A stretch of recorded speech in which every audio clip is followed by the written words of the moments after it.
Shalom, shalom, mes bien-aimés. Soyez bénis dans le nom puissant de notre Seigneur et Sauveur Jésus-Christ de Nazareth. Que la grâce du salut soit manifestée sur vous tous. La grâce des fruits du Saint-Esprit, l'amour, la douceur, la joie, la paix, la bienveillance, la bonté, la tempérance, la patience, la fidélité, la foi soient manifestées sur vous tous, sans toutefois oublier la grâce de l'humilité surnaturelle à l'égard de Dieu, à l'égard de nos prochains, la grâce de l'obéissance à l'égard du Seigneur soit manifestée sur vous tous. Et aussi, je vais achever avec la grâce de la sanctification complète, l'intérieur et l'extérieur, et de l'enlèvement de l'Église soit manifestée sur tous les bien-aimés qui vont écouter cette prédication, parce que cette prédication pure, ainsi que tous les autres bien-aimés aussi qui sont répandus partout dans le monde entier, qui ne vont pas aussi écouter, et sur moi-même, au nom puissant de notre Seigneur et Sauveur Jésus-Christ de Nazareth. Amen. Bien-aimés, vraiment, comme nous avons toujours pour mœurs, de recommander notre prédication entre les mains de l'Éternel et de présenter la gloire, la grandeur, la souveraineté de Christ avant que je commence l'enseignement et de me présenter. Donc sans toutefois tarder, je vais faire cette prière de recommandation et de présentation de la gloire de Christ. Donc, Dieu Tout-Puissant, Dieu éternel, Éternel des armées Tout-Puissant, loué soit ton son nom, éternel Dieu grand Père. Seigneur, loué soit ton son nom, Seigneur. J'exprime, Seigneur, toute ma gratitude, Seigneur. J'exprime, Seigneur, ma reconnaissance et mes remerciements à ton égard, Seigneur, parce que tu m'as encore accordé la grâce aujourd'hui, en ce jour, de venir prêcher ton message à ton peuple, de venir partager ton message à ton peuple, de venir fortifier ton peuple, de venir encourager ton peuple, de venir exhorter ton peuple. Père Tout-Puissant, Seigneur, cette force ne vient pas de moi, mais ça vient de toi, Père. Seigneur, cette connaissance ne vient pas de moi, mais ça vient de toi, Père. Seigneur, je te dis merci pour tout. Merci, Seigneur, parce que tu continues encore à sauver les âmes partout dans le monde entier, Père. Tu continues à révéler les esprits, Seigneur, des chrétiens, Seigneur. Merci, éternel Seigneur, parce que, Seigneur, tu continues, Seigneur, Père, à sauver les âmes, Père Tout-Puissant. Éternel Dieu grand Père. Oh, Seigneur, je te dis merci infiniment. Seigneur, si même, Seigneur, je te dis merci, je ne peux pas finir de te rendre grâce. Voilà pourquoi je te dis merci pour tous les bienfaits que tu me combles, non seulement à moi, et aussi à tous les autres bien-aimés, à tous tes serviteurs, toutes tes sentinelles, toutes tes sentinelles qui sont partout dans le monde entier, Père. Oh Seigneur, Seigneur, je reconnais que sans toi, je ne peux rien faire. Sans toi, Seigneur, je ne peux rien faire. Je reconnais que la révélation vient de toi. Je reconnais que, Seigneur, l'interprétation vient de toi.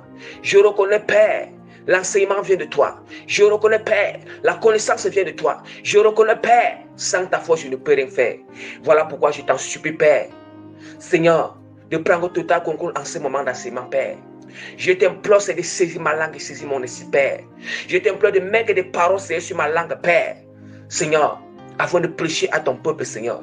Seigneur, je t'implore de prendre total concours, Seigneur, et que tu viennes prêcher à ton peuple, Père. Seigneur, parce que moi, je ne suis rien, Seigneur. Éternel Dieu grand Père, aussi vrai que Père, ça, Seigneur, Père. Aussi vrai que, Seigneur, la terre est ton marché, Père, Seigneur, et que le ciel, Père, est le lieu de ton trône, Père. Aussi vrai que, Seigneur, au ciel, tu as assis maintenant, Père, sur ton trône de sainteté, Père, ton trône de puissance, de cette trône, Père, émane, Père, de ton trône, Père, de ton son qu'on a en train d'irradier, c'est la lumière, de ton son qu'on irradie, Seigneur, la lumière puissante, Père, l'autorité, Seigneur, Père, de ton trône émane la grandeur, Seigneur.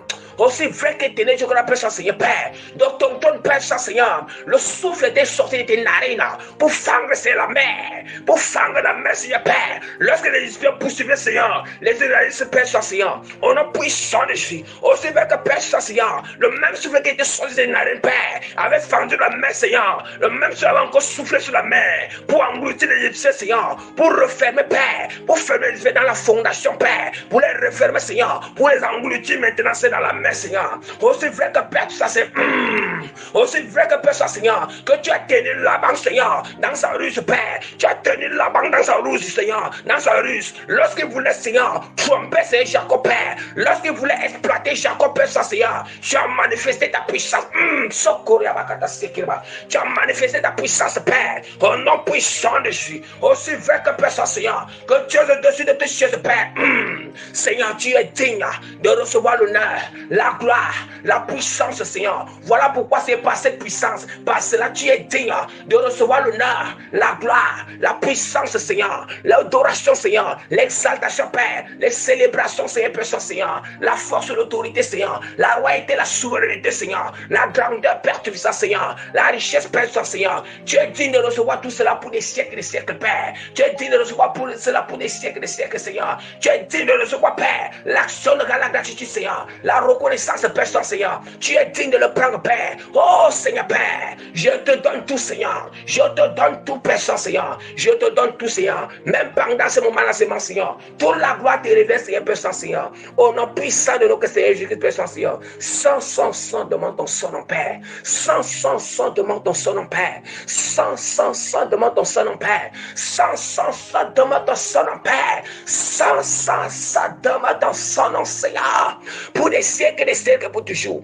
Au nom puissant de Jésus-Christ, Père, je te recommande de tous les bien-aimés, Seigneur. Je t'impose de prendre au total coco sur tous les bien-aimés, Seigneur. Que ton sang les couvre, Seigneur. Et que, Père, ton esprit soit au total coco de Seigneur. Lorsqu'ils écouteront cette prédication, Seigneur, au nom puissant de Jésus-Christ. Amen.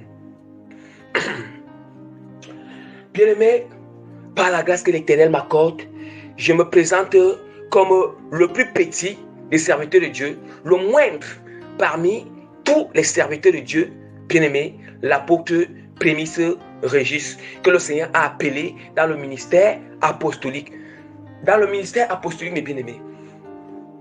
Bien-aimé, vraiment, j'aime toujours le rappeler que je ne suis qu'un instrument du Seigneur. Pas seulement moi seul, mais en tant que moi, tout le monde, un instrument de Dieu. Celui qui veut se faire laisser mouler, utilisé par Dieu, il sera appelé un instrument du Seigneur. Un instrument de Dieu, mes bien-aimés. Voilà pourquoi, bien-aimés, toute la gloire revient toujours à notre Seigneur Jésus-Christ. Bien-aimés, je vais annoncer rapidement le thème. Je vais annoncer directement le thème, sans même tarder, sans toutefois passer par quoi que ce soit. Mais j'annonce directement notre thème selon que l'Esprit me guide. Bien-aimé, par la grâce que l'Éternel m'a accordée, l'Éternel m'accorde encore ce jour, vraiment, il m'a accordé ce jour de venir vous prêcher, de venir vous enseigner, de venir vous donner le thème, de venir vous enseigner et prêcher dans le thème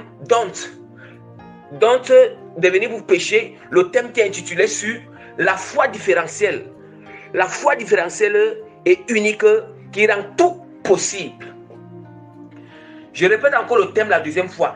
L'Éternel m'a accordé la grâce de venir vous partager, enseigner et prêcher sur notre thème qui est intitulé la foi différentielle et unique qui rend tout possible.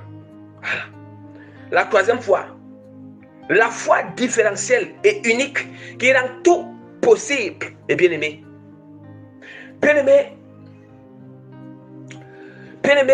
peut-être, vous avez, c'est un moment de poser des questions comme, mais c'est encore quoi la foi différentielle et unique qui rend tout possible? Oui, exactement. Exactement, il y a toujours un sens pour toutes choses. Un sens, ça veut dire que tout ce que l'Esprit inspire, tout ce que le Saint-Esprit inspire, tout ce que le Saint-Esprit révèle, tout ce que le Saint-Esprit, bien-aimé, donne, il y a toujours un sens, il y a toujours une interprétation, il y a toujours ce qu'on appelle l'explication profonde, spirituelle. Bien aimé, déjà, on entend que la foi différentielle est unique, qui rend tout possible. Ça veut dire que, bien aimé, je voudrais d'abord vous attirer l'attention sur, je voulais d'abord vous attirer l'attention sur la connotation que j'ai utilisée. Oui, la connotation que j'ai utilisée.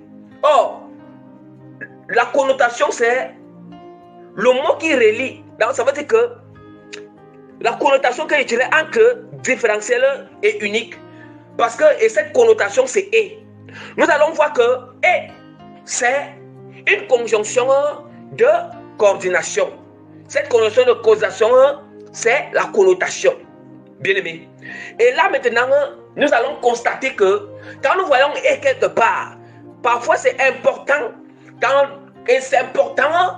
nous lisons quelque chose, c'est important parce que le mot là est très important. Ça veut dire que « et », quand « et » est en train de séparer deux mots, ça veut dire que « et », ça veut dire que la foi, on dit que la foi différentielle est unique. La foi différentielle est unique. Oui, ça veut dire que cette foi a deux aspects. C'est différentiel, en même temps c'est différentiel, en même temps c'est unique. Ok. Mais bien aimé, nous savons déjà que quand on entend parler du mot différentiel, quand on entend parler du mot différentiel, c'est parce que il y a ce qu'on appelle plusieurs. Oui, parce que quand on entend parler du mot différentiel, ça veut dire qu'il y a plusieurs choses. Il y a plusieurs choses. Vous voyez un peu? Il y a plusieurs choses. Il y a plusieurs éléments. Il y a plusieurs choses. C'est d'où maintenant on entend parler du mot différentiel. Je prends peut-être par exemple, quand le Seigneur a créé la nature humaine, Dieu a créé l'homme et la femme. Vous voyez? Dieu a créé l'homme et la femme. Mais les deux sont la créature, au départ, les deux sont la créature humaine. Les deux sont la créature humaine. Vous voyez, les deux sont la créature humaine, mais différents. Différents dans la nature. L'homme, c'est une créature humaine. L'homme, c'est une créature humaine. La femme, c'est une créature humaine. Et maintenant, la nature est différente. Nous sommes d'accord. Pourquoi vous comprenez que la foi différentielle est unique. Or, la créature, c'est quoi ici? J'ai envie de référer en identifiant notre thème. La créature, c'est quoi? La créature, c'est quoi ici? La créature humaine, c'est la foi ici. Maintenant, quand on entre dans la foi, nous recouvrons qu'il y a deux types de créatures humaines. Il y a l'homme et la femme qui sont différentes dans la nature. En ce qui concerne la nature, il y a différentialité dans la nature. Nous sommes d'accord. C'est pourquoi vous comprenez d'où est-ce que nous sommes en train de partir. Nous comprenons d'où est-ce que nous sommes en train d'entrer dans notre thème. Parce que j'aime toujours faire cela. Je dis que la foi représente la créature humaine. Ici là. Maintenant, différentiel représente quoi? Différentiel représente que l'homme et la femme sont des natures différentes. Des natures différentes. Je prends encore par exemple, pour que vous compreniez encore mieux. Je prends encore par exemple, le Seigneur a créé toute la créature humaine encore. Mais dans cette créature humaine, il y a plusieurs races. Nous savons qu'il y a les noirs, il y a les blancs, il y a les noirs, il y a les blancs. Vous voyez? Nous sommes d'accord. Les noirs et les blancs, je m'arrête seulement là. Nous savons qu'il y a plusieurs, mais je préfère m'arrêter là. Il y a les noirs et les blancs. Vous voyez un peu? Mais ça veut dire que les deux types de races là sont la créature humaine de Dieu. C'est ça qui est comme foi. Et maintenant, ils sont différents au niveau de la nature de race. De la nature de race parce que l'autre créature humaine de Dieu est noire et l'autre créature humaine de Dieu est blanc. Mais tout ça, on appelle ça créature humaine. Nous sommes d'accord. Voilà. Mais bien aimé, Voilà pourquoi nous allons, c'est pour vous expliquer ce qui veut dire il y a foi différentielle. Voilà pourquoi nous allons constater que, bien aimé, quand on parle de foi différentielle, c'est parce qu'il y a aussi ce qu'on appelle plusieurs foi. Il y a aussi ce qu'on appelle plusieurs foi. Nous savons que dans ce monde, ça veut dire que s'il y a plusieurs religions, il y a aussi plusieurs foi. Oui. S'il y a plusieurs religions, il y a aussi plusieurs foi. S'il y a plusieurs dieux, il y a aussi plusieurs foi. S'il y a plusieurs esprits, il y a aussi plusieurs foi. Bien aimé. Or, nous savons que quand on parle de plusieurs, on parle de plusieurs esprits. Il y a l'esprit de Dieu. Il y a aussi l'esprit du diable. Oui. Il y a l'esprit de Dieu et l'esprit du diable. Bien aimé. Est-ce que nous entendons? J'espère que nous sommes d'accord. J'espère que nous sommes d'accord. Or, dans l'esprit, en ce qui concerne dans le diable, or, en Dieu, l'esprit de Dieu n'est qu'un. Ça veut dire qu'en Dieu, il n'y a pas plusieurs dieux, mais il n'y a qu'un seul Dieu. Le vrai Dieu, il n'y a qu'un seul Dieu. Mais nous allons constater qu'en ce qui concerne chez le diable, là-bas, il y a plusieurs petits dieux en dé. Vous entendez donc, il y a plusieurs petits dieux en dé. Voilà pourquoi vous entendez ce que le Dieu petit est tel. Le Dieu petit est tel. Comme dans la mythologie grecque, tu entends que le Dieu d'amour, hein? Le Dieu d'amour, le Dieu de naissance, et comme dans les Égyptiens, chez les Égyptiens, le Dieu soleil, le Dieu de la lune, le Dieu de fécondité, le Dieu de fertilité, le Dieu de telles choses, le Dieu de telles choses. Parce qu'en réalité, ces dieux-là, ce ne sont que, ça fait partie de la catégorie de l'esprit du diable. Ça veut dire que, maintenant, on parle de la foi différentielle. Parce que, on met foi sur telle chose. On peut mettre foi sur telle chose. Quelqu'un peut mettre foi sur telle chose. L'autre peut mettre foi sur telle chose. Quand on dit que la foi différentielle est unique, voilà. Maintenant, j'ai déjà expliqué ce que signifie foi différentielle. Maintenant, est unique. Unique, c'est quoi? Maintenant, nous allons spécialiser. La foi unique qui rend possible, ce n'est que la foi en Jésus-Christ. La foi unique qui rend tout possible, ce n'est que la foi en Jésus-Christ. Bien aimé, il y a plusieurs fois, mais je vais vous dire que la seule foi qui rend tout possible, ce n'est que la foi en Jésus-Christ. La foi en Jésus-Christ, la foi en Jésus-Christ, la foi en Jésus-Christ, la foi en Jésus-Christ, la foi en Jésus-Christ, la foi en Jésus-Christ. Mes bien-aimés, je précise bien. Mais je précise bien. Voilà pourquoi je dis que foi différentielle est unique. Or, foi différentielle parce que il y a plusieurs religions, il y a plusieurs religions, plusieurs esprits et plusieurs dieux. Et chacun met la foi sur ce qu'il peut mettre la foi. C'est ce qui veut dire foi différentielle. Et maintenant, unique qui rend possible. Unique qui rend possible. Ça veut dire que la seule foi qui rend... unique qui rend possible, ça veut dire que cette foi-là, non seulement... cette foi-là, c'est la foi en Christ qui rend possible. La foi unique, c'est la foi en Christ. Or, ça veut dire qu'en même temps, la foi de Christ est différente de tous les autres foi, est différente de tous les autres foi, est différente de toutes les autres croyances. Nous sommes d'accord. Est différente, et la foi en Christ est différente de toutes les autres croyances. Et maintenant, elle est unique. En même temps, c'est aussi unique pour rendre tout possible. Nous sommes d'accord. Ouais, je suis en train d'expliquer la profondeur du thème, avant que de notre thème, avant que je commence à illustrer avec la parole de Dieu. Je commence à soutenir, à convaincre avec la parole du Seigneur. Ce n'est pas moi qui convainc, mais c'est la parole qui convainc. Parce que la parole même est esprit. La parole de Dieu dit que la parole de Dieu dit que c'est le Saint-Esprit qui convainc. Et bien c'est cette parole qui convainc. C'est pas moi qui convainc. Oui. Qui convainc. Donc voilà pourquoi on dit que foi différentielle est unique qui rend tout possible. Ça veut dire que la foi, non seulement que, comme il y a plusieurs, ça veut dire que la foi en Christ est différente de toutes les autres foi, de toutes les foi qui sont basées dans d'autres religions, de toutes les foi qui existent. En même temps, c'est aussi unique pour rendre possible. Et ce n'est que cette même foi en Christ qui peut rendre possible, mes bien-aimés. Nous sommes d'accord. Nous sommes d'accord. Nous sommes d'accord. Nous allons constater quelque chose que... Il y a quelque chose que nous allons constater, mes bien-aimés. nous allons constater que la foi, il y a beaucoup de gens, les gens mettent leur foi sur beaucoup de choses, mes bien-aimés. Les gens mettent leur foi sur beaucoup de choses. Vous allez voir que il y a certaines mettent la foi dans les marabouts, certaines mettent leur foi dans le fétichisme, certaines mettent leur foi dans les marabouts, certaines mettent leur foi sur l'homme. Oui.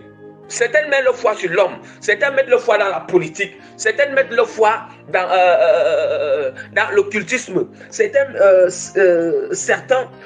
mettent leur foi, bien aimé, certains mettent leur foi dans des fausses religions, certains mettent leur foi dans les fausses religions, bien aimé, mais toutes ces foi-là, bien aimé, sont limitées. Tandis que la foi en Christ, toutes ces foi-là sont limitées, bien aimé. Sont limitées, tandis que la foi en Christ rend tout possible.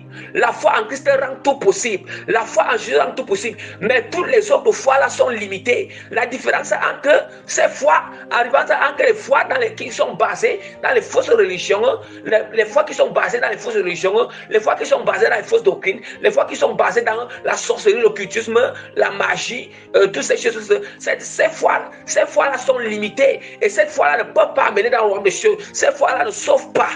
Ça veut dire que ces foi-là, non seulement ça ne sauve pas, non seulement c'est limité, ça ne sauve pas et ça n'amène pas dans le royaume des cieux. Par contre, la foi en Christ rend tout possible. Ça sauve et ça nous amène au royaume des cieux. Et ça nous amène au royaume des cieux, mes bien-aimés. Ça nous amène au royaume des cieux. Cette foi-là nous amène au royaume des cieux, bien-aimés.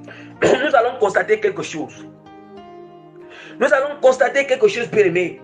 Je vais prendre par exemple, vraiment, pour ceux qui sont des catholiques, vraiment, je ne veux pas choquer, mais il est mieux que vous sachiez la vérité. Il est mieux que vous sachiez la vérité. Moi-même, je suis un ex-catholique, j'étais un catholique. Oui, j'étais catholique, mes bien-aimés. Je vais prendre peut-être par exemple, nous allons voir que les catholiques, ils ont la foi à la Vierge Marie. Et parfois quand ils prient, ils font les neuvaines de la Sainte Vierge Marie. Moi, je fais ces choses. Ne pensez pas que quand je parle ces choses, c'est parce que je suis en train de juger. Je ne juge pas, mais je parle ce qui est vrai. J'enseigne la vérité. Ça veut dire que la manière que Dieu m'a fait grâce, est possible de vous faire grâce de sortir de là. Vous allez voir qu'ils ont la foi en Marie, les catholiques. Tu vas voir que quand il a un problème, il va prier Marie qui défait les nœuds.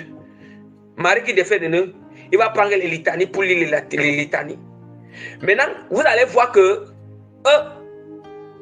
il y aura la solution à ça. Oui, il y aura la solution à ça. Il y aura la solution à ça. Mais comme ils voient que quand ils prient la Sainte Vierge Marie, ils ont souvent les solutions. Voilà pourquoi ils continuent souvent à prier. Voilà pourquoi ils ont confiance au catholicisme. Voilà pourquoi ils se disent que non. Le catholicisme est vrai. La Sainte Vierge Marie et la Sainte Vierge Marie qui sont en train de prier là est vrai.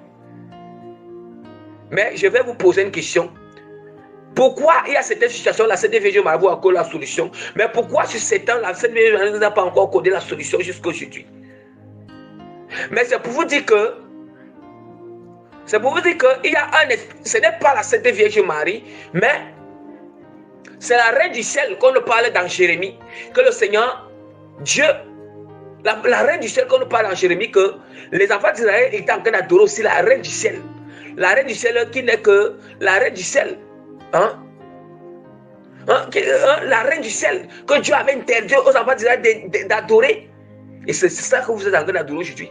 Et Dieu avait proclamé, Dieu avait dit que voici ceux qui adorent la Reine du ciel, qui va venir, il va faire venir l'épée contre eux. L'épée contre eux. Vous voyez, la colère de Dieu se déverse. Vous voyez, c'est un peu ça. Voilà pourquoi, pour mieux expliquer ce que je suis en train de dire là, je vais ouvrir la parole de Dieu dans Luc. Luc chapitre 18, verset 27. Parce que la parole de Dieu est toujours notre socle. La parole de Dieu est toujours notre lumière. La parole de Dieu est toujours notre lumière. La parole de Dieu, c'est... Petit quoi? C'est tout pour nous. C'est tout pour nous, c'est Christ.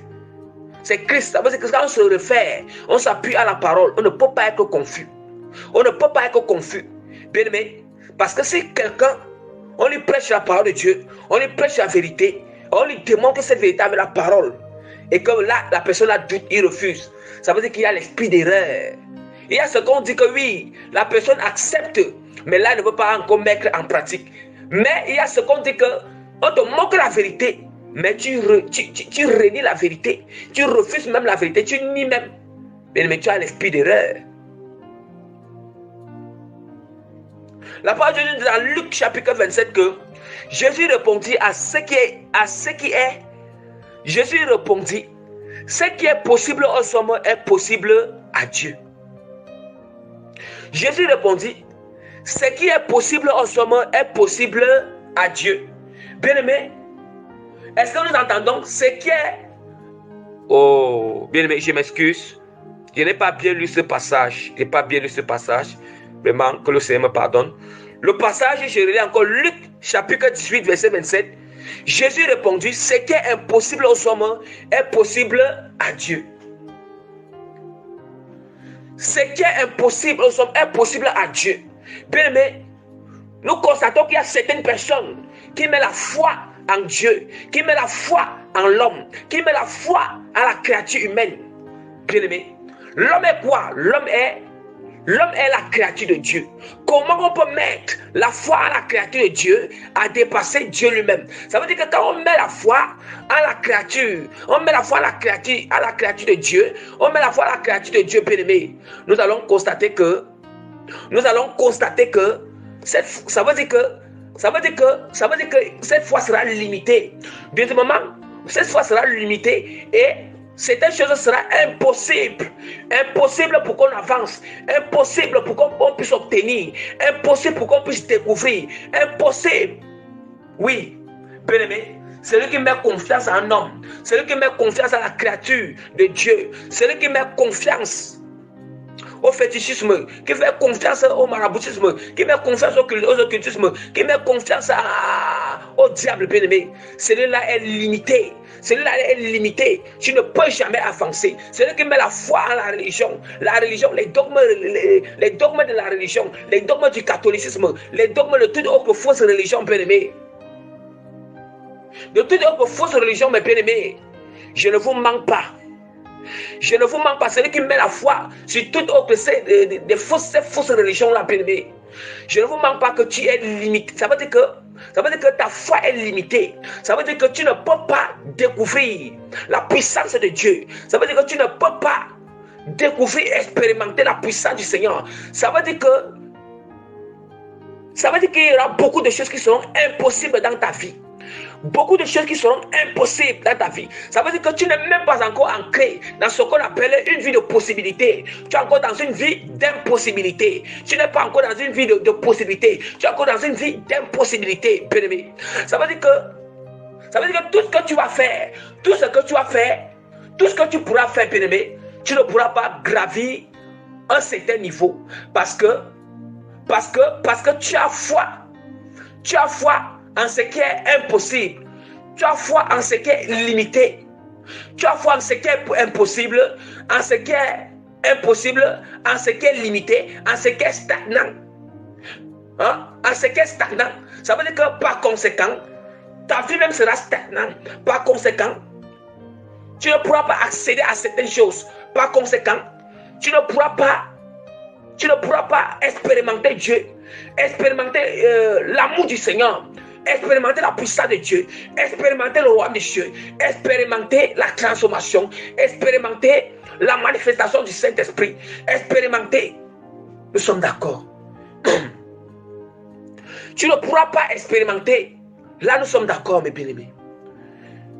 Nous sommes d'accord. Nous sommes d'accord, mes bien-aimés. Bien-aimés, nous continuons toujours avec notre prédication pure. Notre prédication pure, mes bien-aimés. là, nous sommes d'accord. Parce que Jésus dit que Jésus répondit, ce qui est impossible aux hommes est possible à Dieu. Ça veut dire que maintenant la foi en Christ, la foi en Dieu qui est la foi en Jésus-Christ, c'est quoi? La foi en Dieu qui est la foi en Jésus-Christ, c'est ce qu'on dit quoi? C'est ce qu'on dit que c'est la foi. La foi qui rend tout possible. La foi qui rend tout possible. La foi parce que, pourquoi cette foi rend tout possible? Parce que tout est possible devant le Seigneur.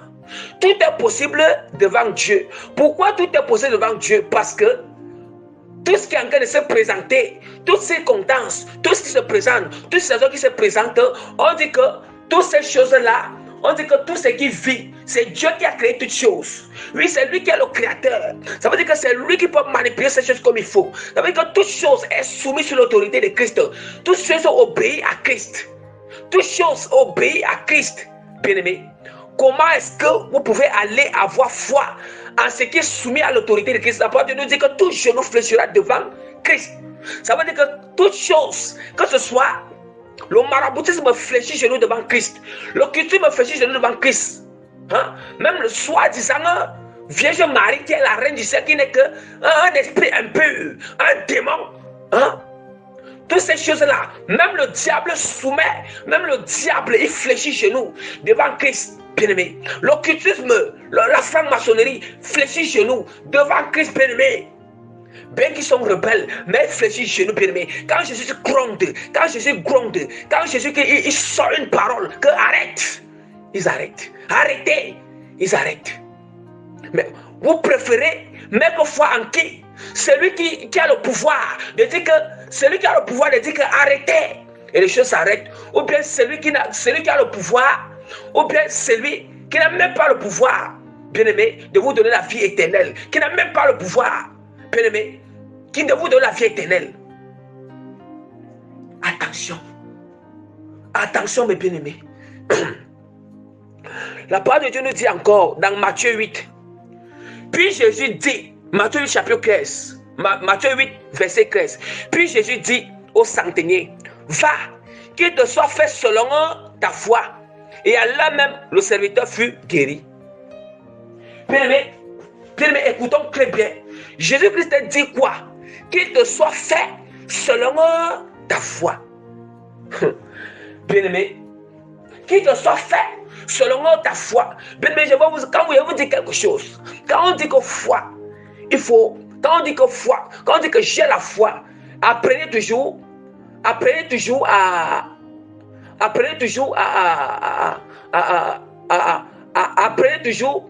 à spécifier quelle foi s'agit. Tout le monde peut dire que j'ai la foi. Bien aimé, il y a plusieurs fois, mais il faut spécifier quelle foi que tu as. Quelle foi que tu as. Tu as la foi en qui?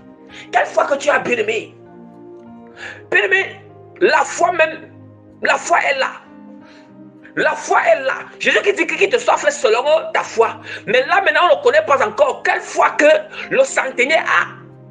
Est-ce que le centenier, puisque son fils était malade, est-ce que le centenier a foi en d'autres choses, ou bien est-ce qu'il a foi en Jésus? Mais qu'il te soit fait selon ta foi. La foi qu'il a fait en Christ a aussi guéri son fils. Maintenant, je vais vous dire quelque chose, mes bien-aimés. Celui qui doute de la puissance de Christ, celui qui doute de Jésus, bien, mais ça veut dire que quand tu doutes, quand quelqu'un est incrédule, quand quelqu'un doute, je vais vous dire, le doute, c'est un autre type de foi. Le doute, c'est un autre type de foi. Oui, parce que nous savons que, en réalité, je vais vous expliquer quelque chose. En réalité, je vais vous expliquer quelque chose. Toute personne qui est dans une fausse religion, ça veut dire que tout ce qu'on appelle fausse religion, on appelle ça les religions d'incrédulité. Oui, toute fausse religion, tout ce qui n'est pas foi en Christ, on appelle ça toute fausse religion, tous les systèmes qui combattent le nom de Christ, qui combattent la foi, on appelle ça les religions d'incrédulité. En réalité, ces religions ne croient pas en Dieu. Ils disent qu'ils croient en Dieu. Ils ne croient pas en Dieu. Et ils ont un même mot, qu'on a un même Dieu. On n'a pas le même Dieu. On n'a pas le même Dieu. On n'a pas le même Dieu. C'est celui qui croit en Jésus-Christ et qui marche selon sa volonté. Tous les gens qui croient en Jésus-Christ et qui marchent, qui pratiquent sa volonté, ce sont eux qui ont le même Dieu. Ce sont eux qui ont le même Dieu. Mais toute personne qui ne croit pas en Jésus-Christ, mais toute personne qui croit en un faux Jésus qui est le Jésus du catholicisme, un faux Jésus qui est le Jésus du catholicisme, qui croit à la Vierge Marie, qui croit aux fausses religions et aux dieux qui sont derrière ces fausses religions, bien aimés, on appelle ça, ils n'ont pas, bien aimés, ils n'ont pas la foi en Christ. Ce n'est pas la foi en Christ. Là-bas, on appelle ça les raisons d'incrédulité. Voilà pourquoi je vous ai expliqué que le doute, c'est un autre type de foi. Le doute, c'est un autre type de foi. Le doute n'est que juste, le doute, ce n'est qu'une foi qui combat encore la foi en Christ. Est-ce que nous entendons? L'incrédulité ou bien le doute, c'est ce qu'on appelle une foi qui combat encore la foi en Christ. Ça veut dire que la foi combat encore la foi. Hein? C'est une foi qui combat encore la foi en Christ. La foi en Christ, d'où maintenant je vais vous expliquer quelque chose. Quand vous êtes malade, comment, hein, dites-moi un peu mes bien-aimés, expliquez-moi un peu mes bien-aimés, tu es malade et tu as besoin de la guérison, mais tu as encore de douter, ça veut dire que au lieu d'avoir foi en Christ, mais tu doutes que Christ peut te guérir. Ça veut dire que là maintenant tu as déjà foi en la doute. Tu as foi tu as déjà foi dans la doute. Autant pour moi, dans le doute. Tu as déjà foi dans le doute, mes bien-aimés. Ça veut dire que si tu as foi dans le doute est en train de combattre la foi en Christ. Mais si le doute combat la foi en Christ, comment tu vas guérir? Tu ne peux pas guérir. Bien-aimé, si tu doutes que Jésus-Christ doit revenir, Jésus-Christ doit revenir prendre l'église, bien-aimé, comment est-ce que tu seras enlevé? Tu ne pourras pas enlever, mes bien-aimés. Si tu doutes que l'enfer n'existe pas, comment est-ce que tu vas entrer dans le roi des cieux? Tu ne pourras pas entrer dans le roi des cieux. Si tu dis que l'enfer n'existe pas, que tu continues dans les choses qui n'ont pas Dieu, si tu doutes que le péché n'amène pas l'enfer, si tu doutes que le péché que tu pratiques là, ça ne peut pas te faire, ça ne peut pas t'empêcher d'entrer dans le roi des cieux, bien-aimé, comment est-ce que tu vas entrer dans le roi des cieux? Comment est-ce que tu vas entrer dans le roi des cieux? Je vous ai expliqué ici, attention. Attention, quand vous avez le doute ou l'incrédulité, même ceux qui sont en Christ, qui croient en Jésus, ça peut arriver que tu crois en Christ, mais tu as encore de douter. Ça veut dire que quand tu doutes, il est possible que quand tu doutes sur la situation que tu clames, il est possible que ça ne soit pas accompli. Ça ne soit pas accompli parce que il est possible que ça ne soit pas accompli parce que le doute, c'est quoi? Le doute, c'est le concret de l'accomplissement. Le doute, c'est le concret de l'accomplissement. Ça veut dire que si tu as la foi dans le doute, ça veut dire que ce que tu traverses là, la situation que tu traverses, ça ne pourra jamais s'accomplir. Il n'y aura jamais de solution. Il n'y aura jamais de solution parce que derrière le doute, il y a un démon. Derrière l'incrédulité ou le doute, il y a ce qu'on appelle, il y a un démon qui est derrière. Et quand on parle, parmi les aspects, parmi les attributs, les caractéristiques du Léviathan, il y a l'incrédulité. Parmi les caractéristiques du Léviathan, il y a le doute, qui est l'incrédulité, il y a le mensonge. Les caractéristiques du Léviathan, ça veut dire le serpent tortueux. Le serpent tortueux qui n'a que cette tête qui est dans la mer. Oui, parmi les caractéristiques du Léviathan, oui, les premières caractéristiques du Léviathan qui sont en tête, il y a le mensonge et l'incrédulité. Ça veut dire qu'il est possible que quand tu es incrédule à la vérité, quand tu ne crois pas à la vérité, sache bien aimé, tu peux être influencé. Tu peux être influencé par un vent du Léviathan. Tu peux être par un vent du Léviathan, par l'un des têtes du Léviathan, bien aimé. L'un des 7 têtes du Léviathan. Oui, parce que chaque tête joue son rôle. Il y a la tête du mensonge, il y a la tête de l'incrédulité. Oui, donc attention. Attention, bien aimé, le spirituel existe. Bien aimé, le spirituel est réel. La même manière que le physique est réel, le spirituel est réel. La même manière que ton corps physique est réel, c'est comme ça que ton âme et ton esprit sont réels, qui font partie de la spiritualité. La même manière qu'on ne voit pas l'invisible, la spiritualité, on ne voit pas aussi notre âme et notre esprit. Donc attention, mes bien-aimés. Qu'il te soit fait selon ta foi. Qu'il te soit fait selon ta foi. Hein? Donc attention. Si ta foi c'est le doute, je vous ai dit que le doute c'est un autre type de foi. C'est un autre type de foi, le doute. C'est un autre type de foi, l'incrédulité. C'est un autre type de foi.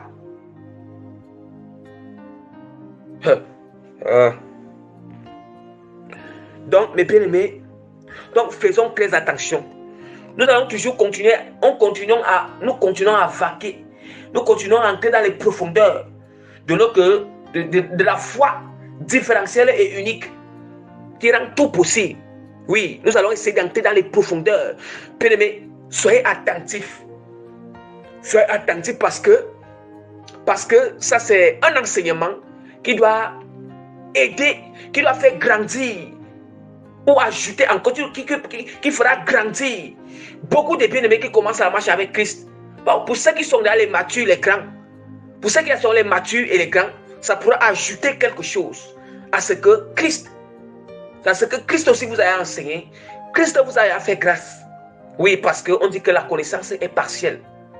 Donc, la connaissance est partielle. La prophétie est partielle.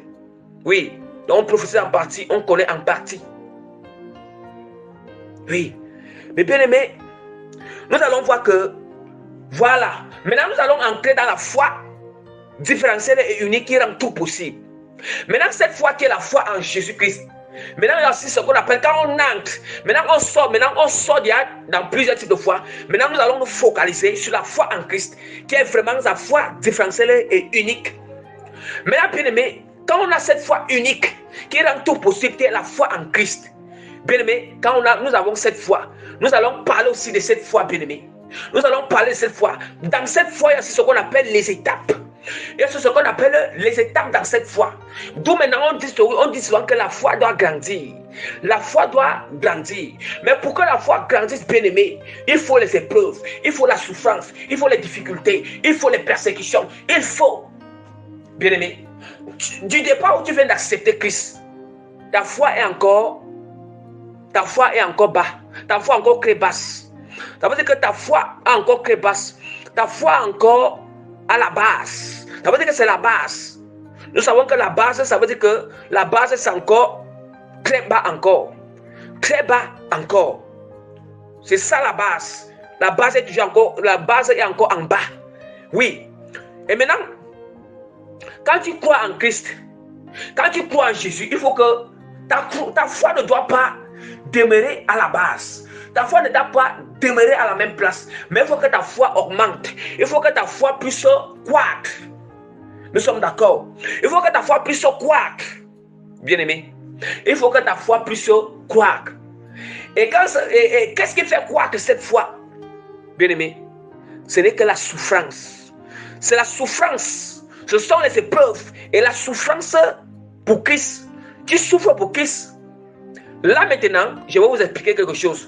C'est d'où maintenant je vais expliquer à certains bien-aimés. Certains bien-aimés se posent des questions que, mais, peut-être, tu viens d'accepter Christ, bien-aimé. Quand tu viens d'accepter Christ là, en compter où tu commences à accepter Christ, c'est là où Dieu compte la souffrance que tu souffres pour lui.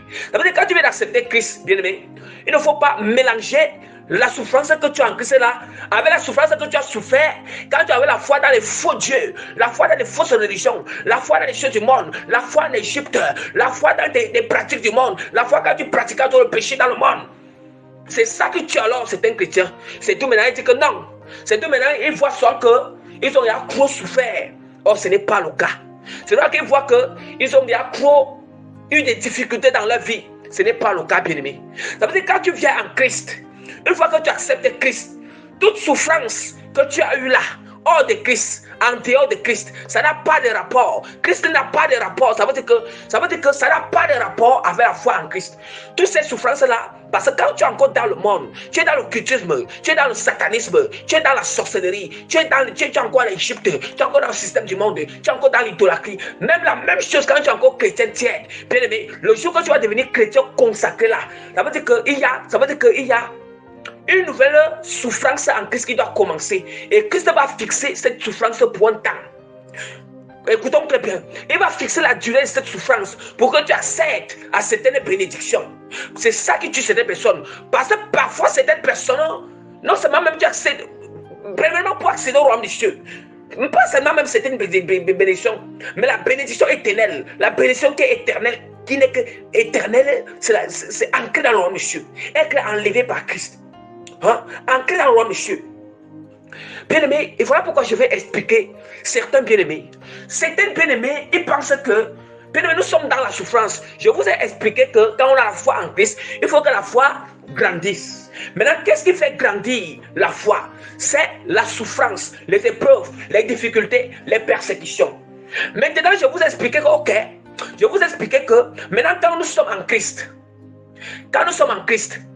on ne doit pas mélanger la souffrance que nous avons en Christ et la souffrance qu'on avait avant que nous venons en Christ. Or, avant qu'on accepte Christ comme Seigneur Sauveur, mais avant qu'on accepte Christ comme Seigneur Sauveur, je vais bien préciser la même chose. Même les chrétiens tièdes, parce que je dis qu'ils vomissent les chrétiens tièdes. Ça veut dire que quand tu es chrétien tiède, tu n'as même pas encore connu la vraie souffrance en Christ. Parce que le chrétien tiède est de telle sorte que quand l'épreuve est là, quand la souffrance est là, il baisse les bras, il rentre encore dans les choses du monde. C'est très clair. Il dit qu'il vomit les chrétiens tièdes. Ça veut dire que ce soit les chrétiens tièdes, que ce soit les païens, que ce soit les athées, toutes ces personnes, quand tu n'es pas encore ancré, dans une vie de consécration. C'est là-bas qu'on appelle une vie de consécration. C'est d'où maintenant que cette foi devient une foi unique, une foi différentielle et unique qui rend tout possible et n'est que la foi parfaite en Christ. La foi parfaite en Christ. Une fois donc que tu es un chrétien consacré. Or, nous allons voir que je vais expliquer à certains bien-aimés. Voilà pourquoi certains bien-aimés, voilà pourquoi vous êtes toujours là. C'est pourquoi vous êtes toujours là, vous vous lamentez. Bien-aimés, vous vous lamentez quand on connaît déjà certains principes avec Dieu. Bien-aimés, quand on connaît les révélations, quand on a la connaissance en Christ, bien-aimés, on ne sera pas, bien-aimés, on ne peut pas périr. On ne peut pas périr. Bien-aimés, quand on a certaines révélations, on a certaines connaissances, bien-aimés, on ne peut pas périr. Mais nous allons s'attacher au Seigneur. Nous allons accepter. On sera patient. Oui, parce que on a accepté Christ.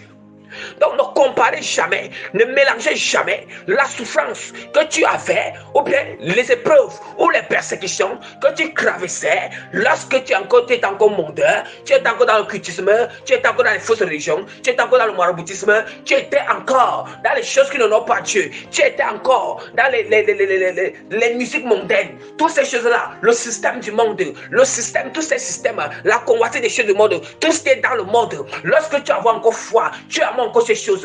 Lorsque bien-aimé, ne confond, bien-aimé, la souffrance que tu avais quand tu étais là-bas, c'est normal. Là-bas, tu souffrais pour le diable. Tu souffrais pour le monde.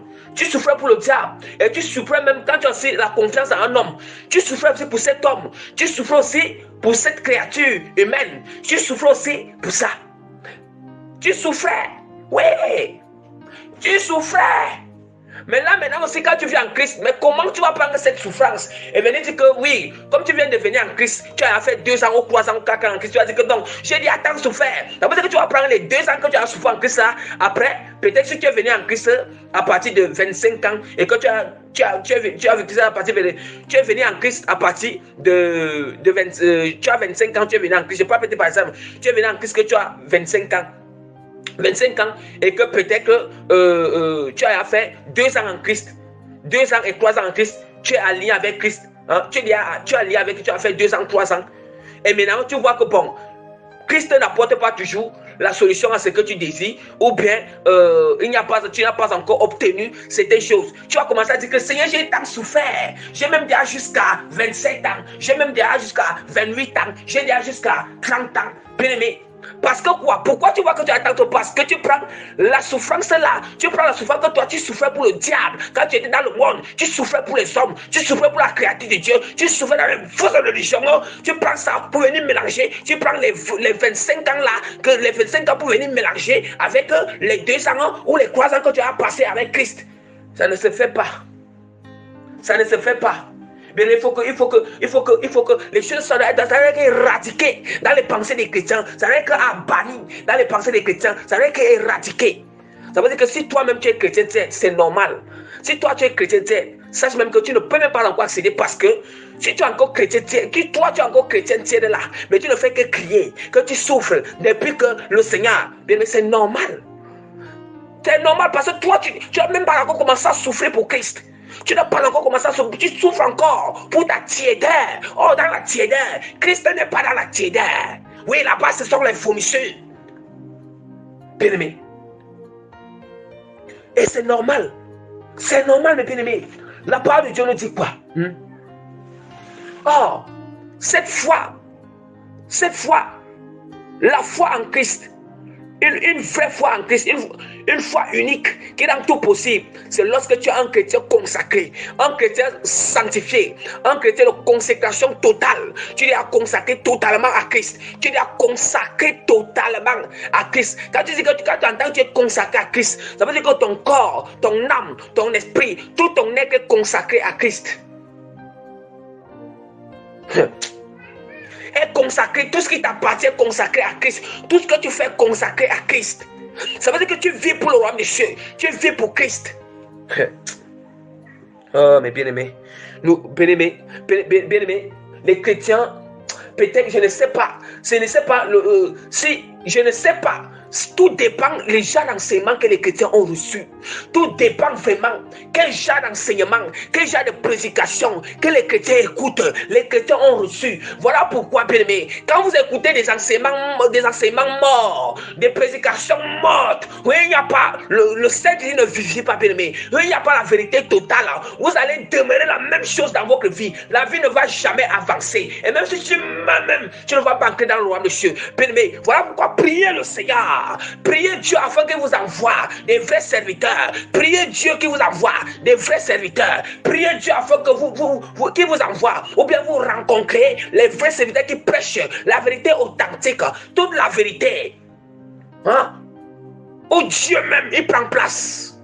Bien aimé, même si tu fais comment, tant que tu écoutes encore des prédications, il n'y a pas la vérité totale. Des semaines, il n'y a pas la vérité totale. Tant que tu écoutes encore, c'est cela, et que tu mets cela en pratique, bien aimé, tu ne vas jamais, bien aimé, tu ne peux pas atteindre un certain niveau. Tu ne peux pas atteindre. Tu ne peux pas atteindre un certain niveau avec Christ. Ta vie spirituelle avec qui tu ne peux pas atteindre. Ta marche avec qui tu ne peux pas atteindre. Tu ne peux pas atteindre. Je te dis ça en vérité. Je te dis ça en vérité, en vérité. Je te dis ça. Du moment où tu commences une vie consacrée totalement au Seigneur, c'est là où Dieu commence à compter la souffrance que tu souffres pour lui.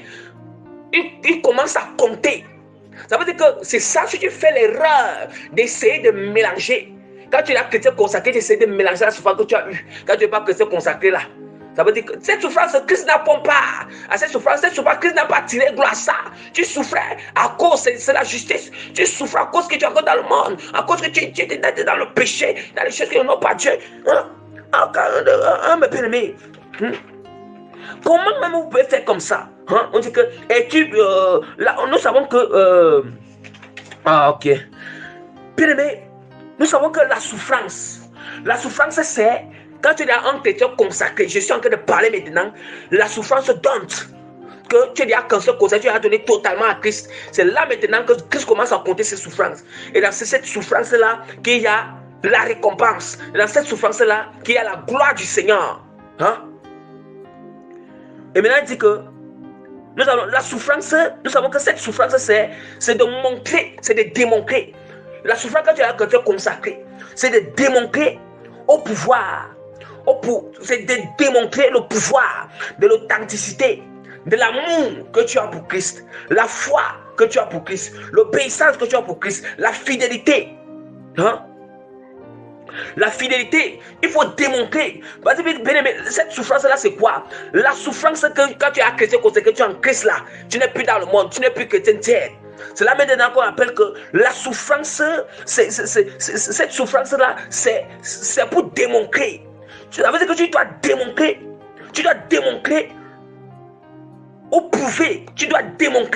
ou prouver, l'authenticité de ton amour, de ta foi, de l'obéissance et de la fidélité que tu chantes chaque jour. Tu chantes tellement chaque jour dans la bouche que j'ai à l'égard de Dieu, que j'ai en Christ. Non. Ça veut dire que tu dois prouver. D'où maintenant, la seule manière qui va prouver l'authenticité de ta foi, de ton amour, de ton obéissance, de ta fidélité à Dieu, c'est cette souffrance.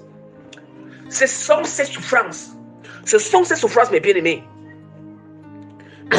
La parole de Dieu, nous allons ouvrir la parole de Dieu dans...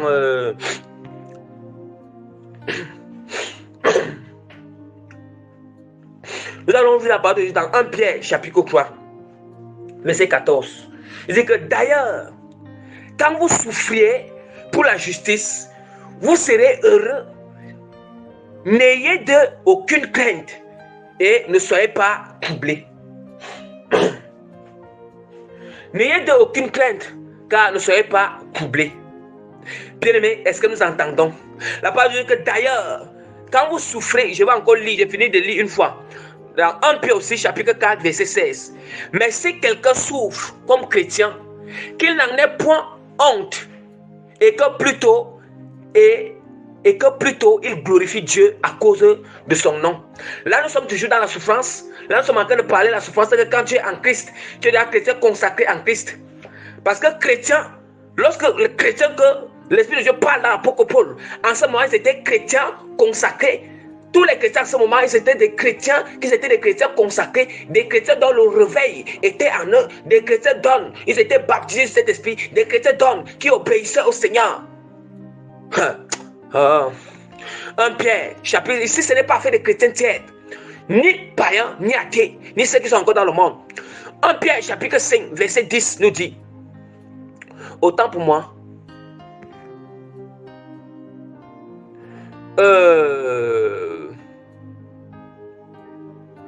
la parole de Dieu nous dit encore, dans Hébreux chapitre 11, que Hébreux chapitre 11, verset 24, c'est par la foi que Moïse, devenu grand, refusa d'être appelé fils de la fille de Pharaon, aimant mieux être maltraité avec le peuple de Dieu que d'avoir pour un temps la jouissance du péché. Je m'excuse mes bien-aimés. Bien-aimés, est-ce que nous entendons ce passage? Je relis encore.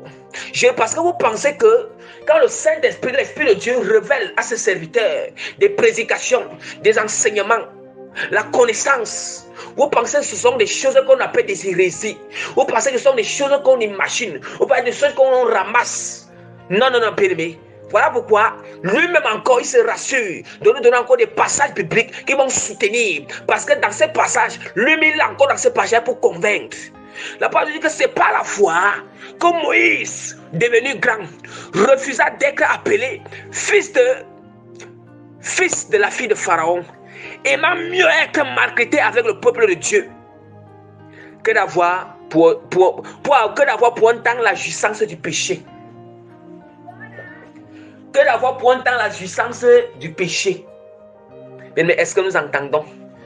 Vous voyez? Pour un temps la jouissance du péché, ça veut dire que quand il dit que pour un temps la jouissance, ça veut dire que quand tu es en train de tirer plaisir, le péché que tu es en train de faire là, le péché dans la mondanité, le péché en participant aux choses du monde, le péché en écoutant les choses du monde, le péché en aimant les choses du monde, tu tires plaisir, la passion que tu as dans ton cœur pour les choses du monde là, pour l'idolâtrie là, tu tires plaisir en ayant voir les marabouts pour que ces marabouts t'ont donné le travail. Ces marabouts ont fait que toi tu dois séduire toutes les femmes, ou toi tu dois séduire tout homme que tu veux, ou toi peut-être tu dois arracher la femme de cuir, arracher l'homme de cuir, ou toi peut-être tu dois influencer ton boss, tu dois envoûter ton boss, tu dois faire comprendre. Tu tires plaisir à ça, tu as tiré plaisir en gagnant l'argent qui était derrière, les richesses du diable, en tuant les gens, en faisant comme ça. Mais sache que la parole de Dieu nous dit que c'est pour un temps, c'est pour un temps. Pourquoi un temps? Parce que nous sommes dans le monde physique. Si tu meurs, ça veut dire que le temps du monde physique a fini. Et maintenant tu vas entrer où? En enfer. Tu vas aller en enfer, tu ne vas pas aller au royaume des cieux. Si tu te répands sincèrement, tu deviens un chrétien consacré et sanctifié en Christ, tu vas entrer dans le royaume des cieux. Christ te pardonnera et tu entreras dans le royaume des cieux. On dit que d'ailleurs, quand vous souffrez pour la justice, vous serez heureux. N'ayez de aucune crainte et ne soyez pas troublés. Bien-aimés, on dit que quand tu souffres pour la justice de Christ, tu seras heureux. Quand tu souffres, là maintenant tu es un chrétien consacré. Ça veut dire que là tu souffres à cause de la vérité de Christ. Bien-aimés, la parole de Dieu nous dit quoi? La parole dit que 1 Pierre chapitre 5 verset 10. Le Dieu de toute grâce qui vous a appelé en Jésus-Christ et à sa gloire éternelle, après que vous aurez souffert un peu de temps, vous perfectionnera lui-même. Après que vous aurez souffert pour un peu de temps, mais est-ce que nous entendons? Est-ce que nous entendons? On dit que après que vous aurez souffert pour un peu de temps, ça c'est une souffrance que parce que tu es un chrétien consacré pour un peu de temps. Ça veut dire que du moment où tu deviens chrétien consacré, il y aura la souffrance. Il y aura la souffrance. Ça veut dire que il y aura la souffrance. Moi, je dis que tu vas souffrir pour un peu de temps. Mais pourquoi vous n'êtes pas patient pour un peu de ce temps-là? Tu n'es pas patient, mais tu rentres encore dans le monde. Tu rentres encore chercher les solutions dans le monde. Tu rentres encore. Dès que tu n'as pas trouvé la solution là-bas, tu reviens encore en Christ. Mais quand tu reviens, que tu recommences encore 1.0. 1.0. Ça veut dire que si tu étais un chrétien consacré pendant 1 an ou 2 ans, pendant ces 2 ans-là, tu as eu un problème très difficile, que tu as tant prié le Seigneur, peut-être Dieu ne t'a pas répondu et que Dieu a tardé de t'apporter la solution. Après, tu t'es précipité. Bien que tu es un chrétien consacré, tu es allé dans le monde pour aller chercher cette solution. Mais je te dis en vérité, ça veut dire que tu as soumis Christ à l'ignominie. Tu as soumis Christ à l'ignominie. Parce que le chrétien consacré, c'est celui qui a goûté la puissance du Saint-Esprit. Au miracle de Christ. Et là maintenant, quand tu reviens, le compteur recommence à 0. Le compteur recommence à 0. Ça ne sera pas que le compteur va recommencer. Parce que tout dépend de la gravité. La gravité de ce que tu as fait. Parce que Dieu pèse. Malgré qu'on dit que tout péché n'est pas... tout péché amène en enfer. Tout péché amène en enfer. Mais tout péché amène en enfer quand tu meurs. Mais quand tu es encore sur la terre, Dieu va peser. Il pèse aussi. Il pèse le péché. Il pèse. Il y a un type de péché que, pour tel péché, Dieu peut châtier. Un péché où la gravité est peut-être que... la gravité est peut-être que... La gravité, quand on pèse ce poids, la masse, on pèse. Et que la gravité est peut-être que à 80 tonnes. 80 tonnes, dites-moi. Et que le péché qui est à 20 tonnes. Ça veut dire que le péché qui est à 80 tonnes, le châtiment aussi à 80 tonnes. Le péché qui est à 20 tonnes, le châtiment aussi à 20 tonnes. Quand tu es encore vivant sur la terre, même même les deux types de personnes là qui meurent, qui partent en enfer, là-bas en enfer, qui partent en enfer, mais qui partent en enfer, tu vas voir que telle personne, mais tous se retrouvent en enfer. Tous se retrouvent en enfer, mais tu vas voir que il y a des tourments. Les tourments, parce que la parole de Dieu dans l'Apocalypse, ça veut dire que la même manière qu'il a tourmenté-le aussi. Ça veut dire que la même manière que tu pratiquais les abominations que tu pars d'enfer, c'est comme ça que tu seras aussi tourmenté. Si tu pratiquais ça à 10%, tu seras aussi tourmenté si tu pratiquais à 100%, tu seras aussi tourmenté à 100%. Si tu pratiquais à 50%, tu seras aussi tourmenté là-bas à 50%. Dieu c'est un Dieu de justice. La même chose quand vous êtes encore sur la terre, même s'il faut que Dieu châtie pour que tu reviennes à lui. Il châtie l'autre à 100%, il châtie sur l'autre à 50%. Vous comprenez? Donc, voilà pourquoi donc maintenant, je suis en train de vous dire que la foi unique en Christ, c'est la foi d'honte. La foi unique que nous avons en Christ, c'est une foi donc on a cette foi en Christ. Il y aura la souffrance, il y aura des épreuves. Pourquoi quoi? Cette souffrance, ces épreuves vont nous permettre. Cette souffrance, ces épreuves nous permettent de démontrer. Notre foi, notre authenticité, nous permet de démontrer ou prouver l'authenticité de notre foi, l'amour, la fidélité, l'obéissance en Christ. L'obéissance en Christ. Bien-aimé, voilà pourquoi c'est ça qui tue ces personnes. C'est jusqu'au bout. Jusqu'au bout. Jusqu'au bout, mes bien-aimés. Sans baisser les bras. Bien-aimés, nous continuons toujours notre prédication. La prédication continue toujours, mes bien-aimés. Vraiment, bien-aimés, soyez toujours, continuez à écouter la prédication en esprit et en vérité. Et je vous exhorte, avec toutes les compassions de notre Seigneur Jésus-Christ, de toujours être disposé. Quand nous sommes en train d'écouter les prédications, toujours écouter en esprit, en vérité, toujours écouter étant consacré. Oui, étant concentré, mes bien-aimés. Nous savons que c'est ça, quand nous mangeons la nourriture. Nous mangeons la nourriture spirituelle, il faut être concentré, mes bien-aimés. Bien-aimés, je voudrais rappeler quelque chose à tous les bien-aimés. Je voudrais rappeler aux gens que nous sommes dans les temps de la fin.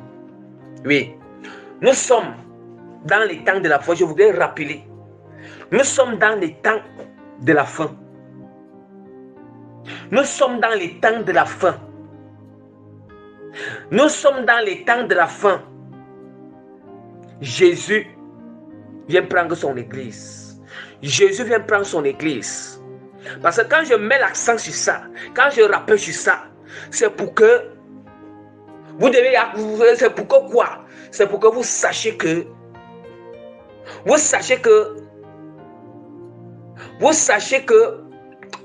le premier but de votre foi, votre foi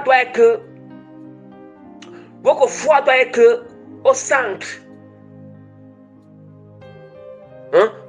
C'est le centre de notre foi, c'est le royaume des cieux, c'est ça que je voulais dire. Le centre de notre foi, c'est d'entrer dans le royaume des cieux, c'est le royaume des cieux, c'est le centre de notre foi. Avant que le centre de ta foi sera les choses du monde, non. Ou sera les choses du monde, ou les bénédictions de ta vie, ou de ta destinée, ou de ton mariage, ou de tes mariages, ou de l'argent, ou non. Le centre de ta foi, le centre, c'est pour ça que je précise, mais que quand je précise, je dis que chrétien consacré, le centre de notre foi, c'est ancré dans le royaume des cieux. C'est le royaume des cieux. C'est la vie éternelle. C'est ancré dans le sang de notre foi en Christ. C'est ancré dans le royaume des cieux. C'est la vie éternelle. C'est se battre d'ancrer dans le royaume des cieux. D'entrer dans le royaume des cieux. Mes bien-aimés, c'est pour ça que je disais que je voudrais vous rappeler que nous sommes dans les temps de la fin, bien-aimés. Et les choses seront plus dures encore et plus difficiles. Plus dures encore et plus difficiles. Bien-aimé, je suis là pour forger les esprits. Pour forger les esprits des chrétiens. Oui. Pour forger, bien-aimé.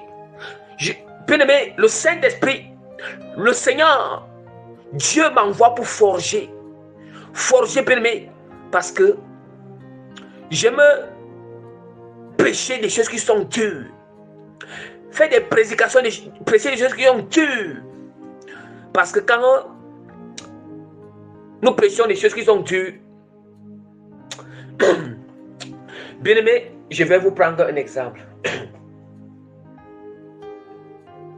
Quand nous prêchons des choses qui sont dures, on ne tombe pas vite.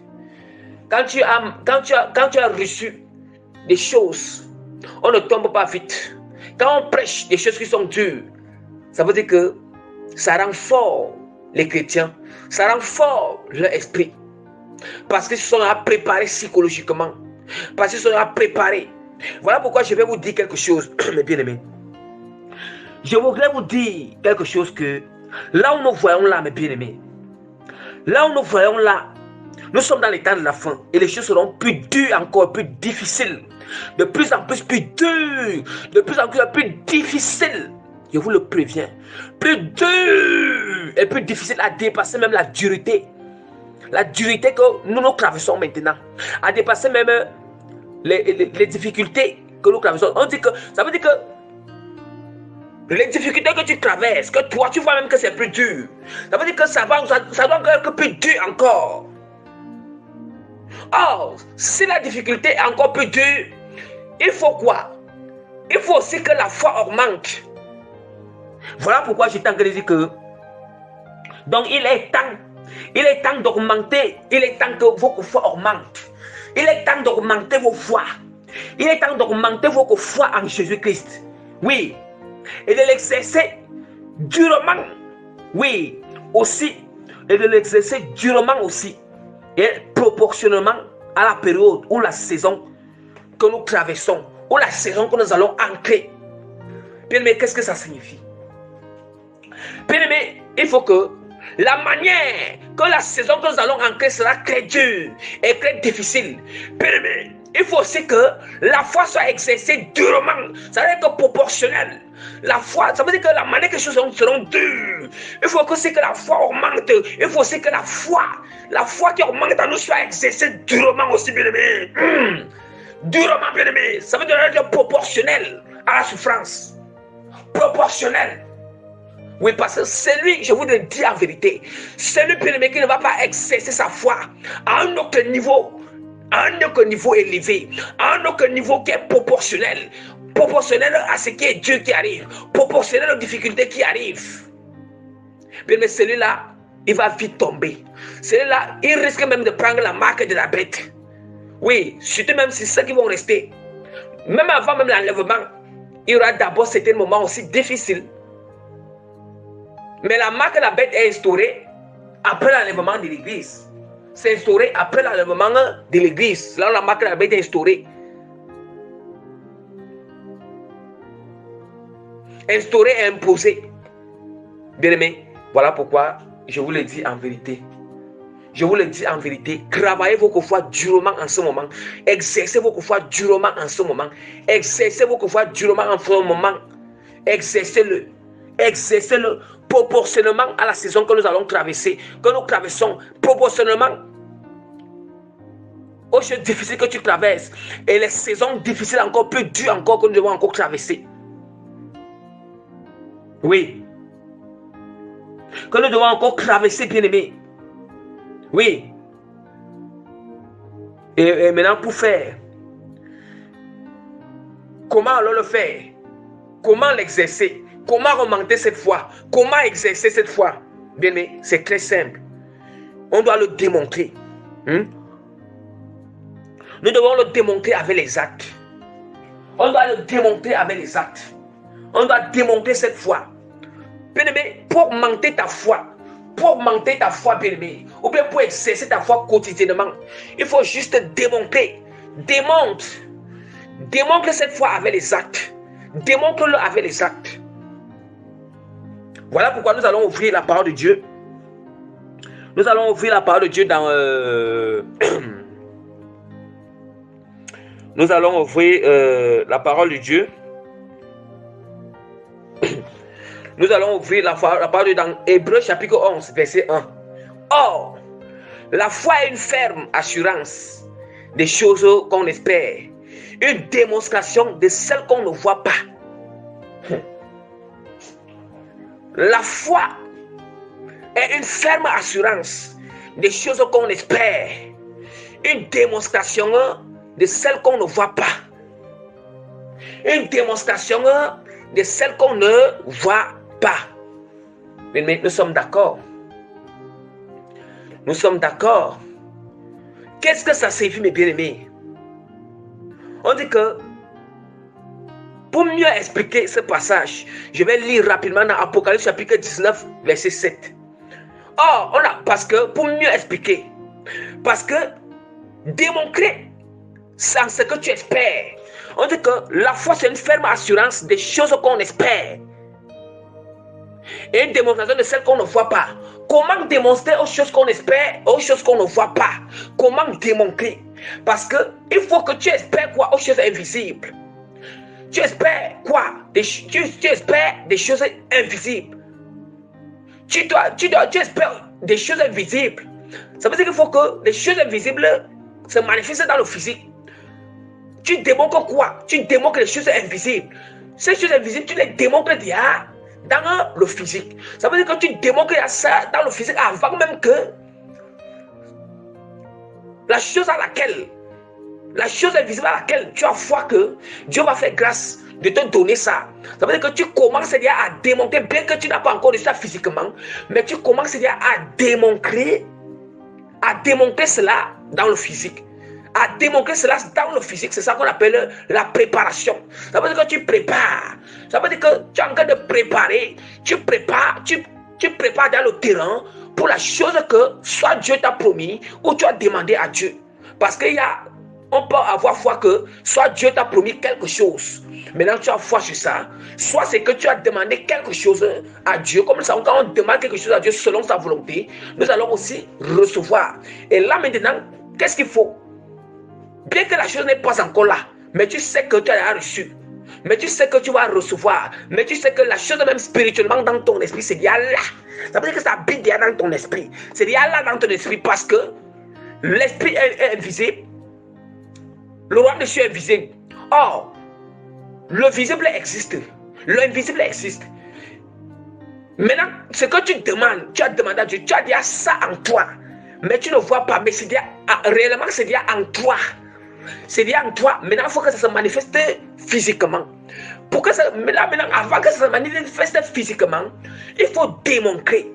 Il faut le démontrer. Il faut le démontrer physiquement.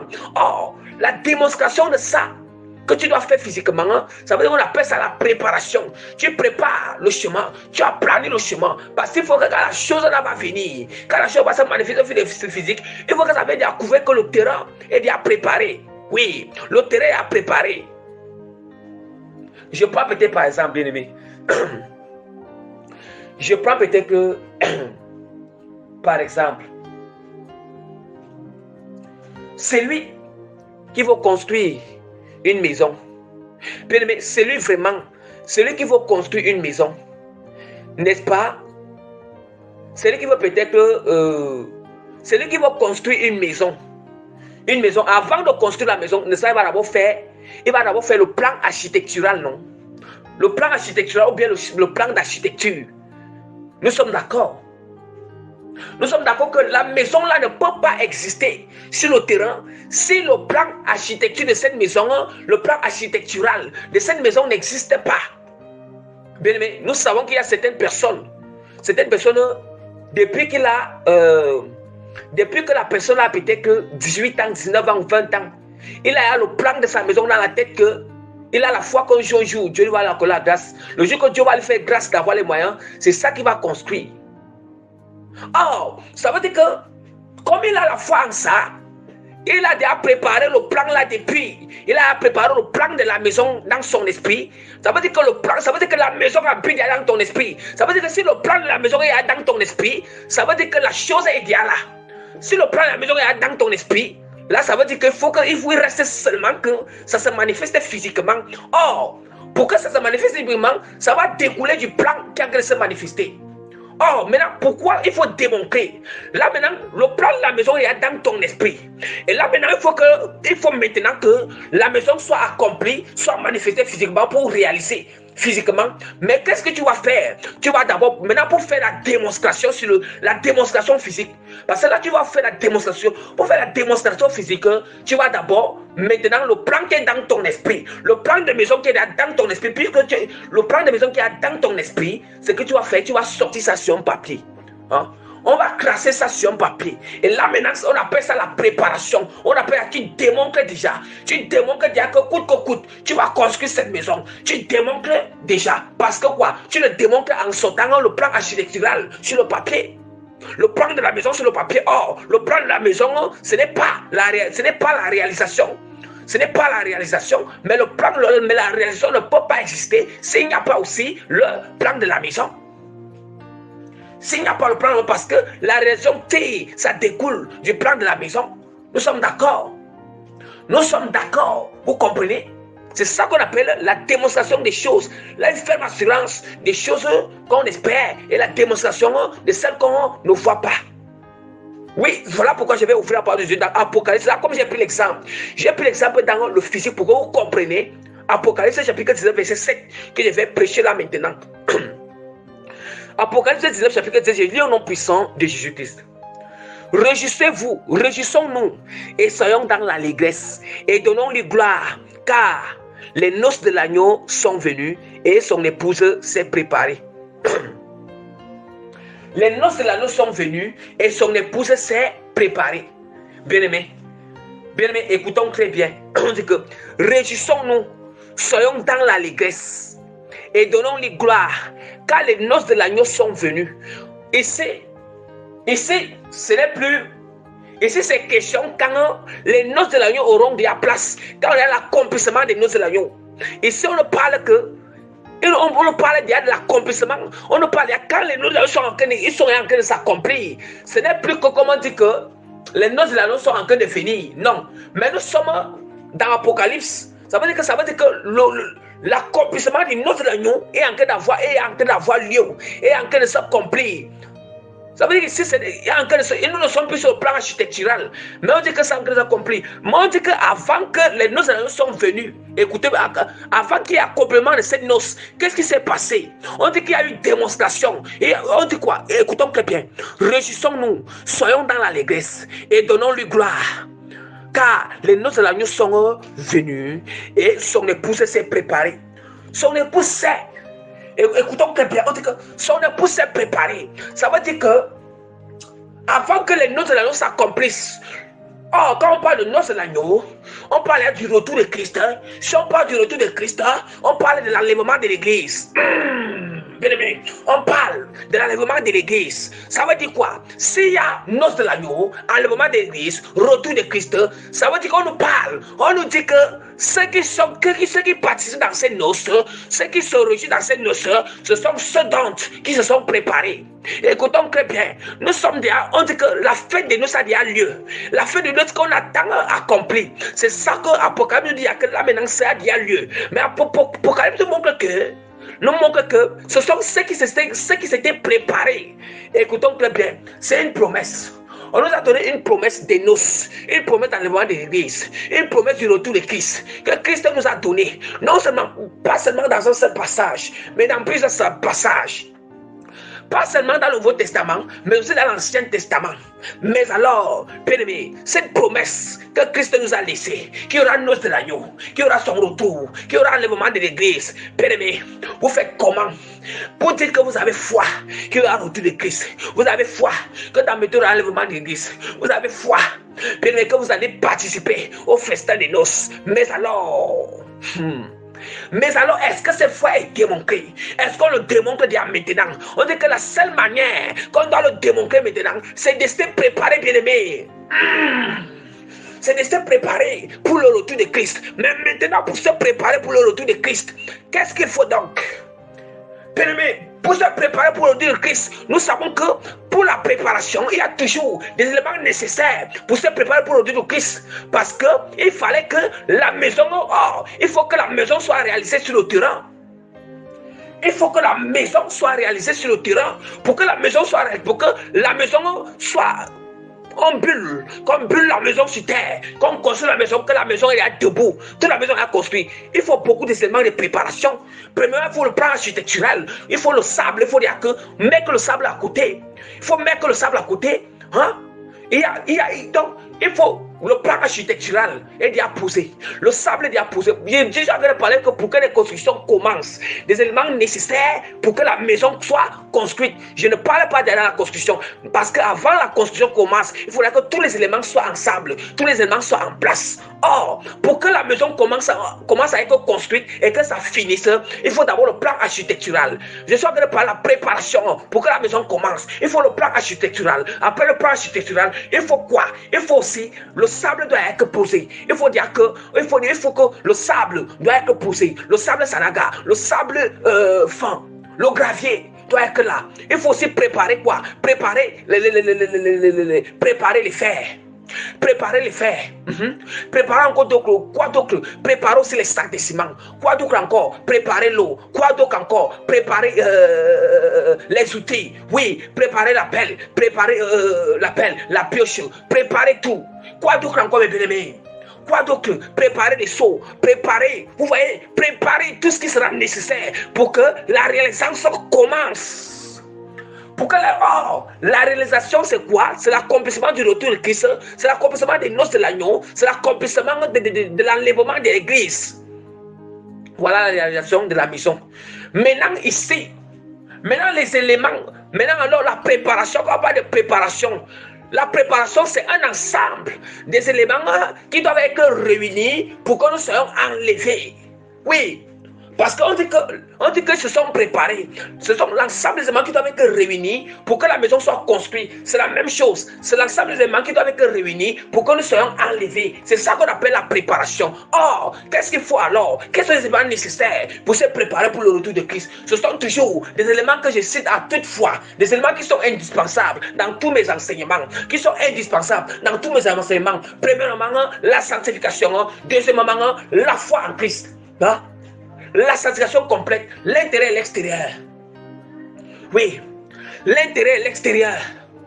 L'intérieur et l'extérieur. On va dire que le cœur doit être dépouillé. Que l'esprit l'a dépouillé. Le corps doit être dépouillé. Des vêtements que le Seigneur ne veut pas que nous portons. Des choses que Dieu ne veut pas que nous mettons sur notre corps. Des objets de marque satanique que le Seigneur ne veut pas que nous mettons sur nous. Dans le cœur, il y a aussi le dépouillement du cœur. Donc je vous parle toujours chaque jour. La colère, dispute, lutte, adultère, prostitution. Toutes ces choses-là commencent dans le cœur pour que ça se manifeste aussi à l'extérieur. À l'extérieur, bien aimé, je vais aussi spécialiser encore des enseignements sur ces œuvres des ténèbres. Mais comme ce n'est pas là aujourd'hui, il faut gagner en temps. Donc, il y a la sanctification. Il y a la prière faite en esprit, en vérité. La droiture, l'intégrité, la sainteté, bien aimé. Oui, les mêmes choses que chaque jour. La foi ferme, une foi, la foi en Christ. Nous sommes en train de parler des mêmes choses chaque jour. L'obéissance. Vous voyez que ces éléments sont indispensables. Presque à tous mes enseignements, ces éléments sont indispensables. Parce que tout enseignement, ces éléments, d'abord que tous les enseignements que nous pouvons faire, tous ces enseignements doivent être tourner tout autour. Ça doit être tourner tout autour du royaume des cieux. Ça doit être tourner tout autour du royaume des cieux. Tout autour du retour de Christ. Tout autour du retour de Christ. Tout autour de l'enlèvement de l'Église. Tout autour de la repentance. Tout autour. C'est ça. Tout autour. Et c'est ça qu'on appelle la bonne nouvelle de Christ. C'est ça qu'on appelle l'évangile de Christ. L'évangile de Christ. Parce que même, quand nous regardons même le Nouveau Testament, le Nouveau Testament, quand on regarde le Nouveau Testament, l'évangile, tout l'évangile que Jésus a donné, même les apôtres, même le prophète Jean-Baptiste, c'était quoi? Repentez-vous car le royaume des cieux est proche. Repentez-vous car le royaume des cieux est proche. C'est ça. C'est-à-dire que l'évangile que Jésus-Christ prêchait, les apôtres prêchaient, le prophète Jean-Baptiste a prêché, la repentance et le royaume des cieux. Bien aimé, ne compliquons pas l'évangile de Christ. Ne compliquons pas l'évangile de Christ. On ne doit pas compliquer. L'évangile de Christ est seulement constitué. Ça n'est que constitué. Ça veut dire que la repentance. Hein? La repentance est le royaume des cieux. Maintenant, dans la repentance, c'est là où on va ressortir les péchés, les œuvres des ténèbres que nous citons chaque jour, que nous allons développer. Maintenant, dans le royaume des cieux, c'est là maintenant on va parler de sanctification. Il n'y a pas de sans sanctification. On va parler de sanctification, on va parler de résurrection, on va parler de l'accomplissement du sacrifice de Christ à la croix, l'œuvre de la croix de Christ. Hein? Nous allons parler, c'est dans le royaume de Dieu qu'on parle de tout cela. Mais en réalité, la bonne nouvelle de Christ, l'évangile de Christ, oui, c'est ça. Quand nous regardons, c'est ça. Et reposer sur tout, et reposer. Donc, l'évangile de Christ, c'est ça. C'est repentance et royaume des cieux. Repentance et le royaume des cieux. Ça veut dire qu'on montre que On montre que tu ne peux pas accéder au royaume des cieux si tu ne te répands pas, si tu ne te répands pas, si tu ne crois pas en Jésus-Christ et tu ne te répands pas. Or, nous savons que c'est repenti, tu te détournes dans les œuvres des ténèbres. Tu te détournes dans les œuvres des ténèbres. Ça veut dire que tu sors des œuvres des ténèbres pour entrer dans... Quand on dit qu'au royaume des cieux, tu peux entrer dans une vie de sanctification, une vie de consécration. Donc, bien aimé, donc, c'est lui qui prêche, qui enseigne l'évangile de Christ et qui sort dans ce cadre. Tu n'es plus, ça veut dire que ce n'est plus Christ que tu es en train de prêcher. C'est plus la bonne nouvelle de Christ, c'est plus l'évangile de Christ. C'est plus l'évangile de Christ. Oui, c'est plus l'évangile de Christ. Maintenant, je vous ai dit que c'est dans la repentance et le royaume des cieux qu'on prêche le péché profondément. On prêche le péché profondément. On dénonce les ténèbres. Maintenant, quand on entre dans le royaume des cieux, c'est là-bas qu'on va prêcher la sanctification. On va prêcher la résurrection. On va prêcher l'œuvre de la croix de Christ. Hein? L'œuvre de la croix de Christ. Le reste là, vous voulez encore quoi? Le reste là, qu'est-ce qu'il faut encore? Hein? Dans le royaume de Dieu encore, il y a toujours l'amour. L'amour qui est prêché à l'intérieur. Il y a, hein? C'est comme ça. Et le pardon. Le reste là, vous cherchez encore où? Vous cherchez encore où? C'est quand quel évangile? Voilà la sainte doctrine. La sainte doctrine. Hein? Voilà la sainte doctrine. Voilà la sainte doctrine. Vous voyez? J'étais en train de vous expliquer comment démontrer la foi. Oui, j'étais en train d'expliquer. Je vous expliquais. Hein? Nous sommes dans cette période, dans la période où la saison où nous sommes. Démontrer la foi que oui, Christ est en train de venir. Le retour de Christ est déjà là. Il faut démontrer. Démontrez-les. Démontrez que vous serez enlevé. Démontrez la foi qu'il y aura l'enlèvement de l'église. Démontrez que oui, vous allez passer dans les noces de l'agneau. Si la seule manière de démontrer, c'est de préparer pour le retour de Christ. Mais si tu ne te prépares pas, ça veut dire que tu ne démontres rien. C'est la même chose. On dit que la foi, tu dois démontrer. Ça veut dire que quand tu as foi sur quelque chose, tu as foi en Dieu. Tu as foi que tu as demandé quelque chose en Dieu. Ou bien, je ne sais pas, quoi est-ce que Dieu t'a promis? Qu'est-ce que Dieu t'a promis? Ou bien, qu'est-ce que tu as demandé au Seigneur? Bien-aimé, commencez à le démontrer. Ça veut dire que si tu veux prouver au Seigneur que tu as vraiment confiance à Dieu, démontre-la cette chose. Démontre-la cette chose. Ça veut dire que démontre-la la chose de la bien-aimée. Commencez à le démontrer, bien que ce n'est pas encore accompli. Commencez déjà à le démontrer. Commencez déjà à le démontrer. Bien-aimé, peut-être le Seigneur t'a montré des songes plusieurs fois, des grands songes, que tu dois parcourir les pays pour prêcher la bonne nouvelle. Tu dois parcourir le pays pour prêcher la bonne nouvelle, ou bien tu dois avoir un ministère. Tu dois avoir un ministère vraiment que tu vas diriger par la grâce du Saint-Esprit, par Christ même qui est la tête de l'église, qui est le fondement de l'église. Maintenant alors, tu ne te prépares pas. C'est toi qui es encore dans le péché. C'est toi qui es dans la vie de tiédaire. C'est toi qui ne veux pas te détourner du péché. C'est toi, bien-aimé. C'est toi seul. Bien-aimé. C'est toi seul qui es là. Tu ne donnes pas assez de temps à Dieu. C'est toi seul qui ne veut pas apprendre à prêcher toute la vérité. Donc, ça veut dire que tu prêches encore. Tu prêches encore des choses qui sont même hors de l'évangile de Christ. Bien-aimé. Il y a encore beaucoup de choses qui sont contre la sainte doctrine que tu es en train de faire. Mais comment alors? Comment cela va s'accomplir? Loin de là, parce que tant que tu n'as pas encore démontré cela, il n'y aura pas accomplissement. Il n'y aura pas accomplissement. Vous blaguez. La parole de Dieu est très claire. La parole de Dieu est très claire dans Jacques chapitre 2, verset 26. Nous sommes dans la démonstration. Comme le corps sans âme est mort, de même la foi sans les œuvres est morte. La foi sans les œuvres est morte. Vous voyez que la démonstration, c'est de prouver avec les œuvres. Prouver avec les œuvres. La démonstration de la foi, c'est de prouver avec les œuvres. On ne peut pas dire qu'on a la foi. On a la foi en Christ, mais on ne démontre rien. On doit démontrer. On doit le démontrer. Nous devons le démontrer. Je suis en train de vous parler de la marche. Et vous pouvez encore parler du principe de fonctionnement de la foi différentielle et unique qui rend tout possible. Bien, pour que cette possibilité soit accomplie, Et il y a encore certaines choses à respecter. Il y a certaines choses à démontrer. Nous blaguons. Bien aimé, les chrétiens blaguent. Les chrétiens blaguent très mal. Oui, les chrétiens blaguent.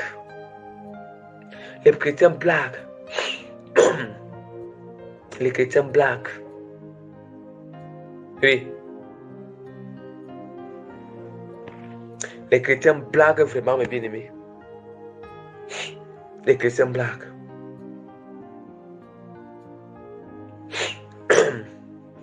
Les chrétiens blaguent. Les chrétiens blaguent. Nous allons voir que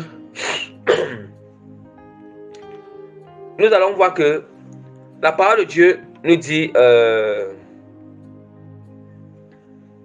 la parole de Dieu nous dit dans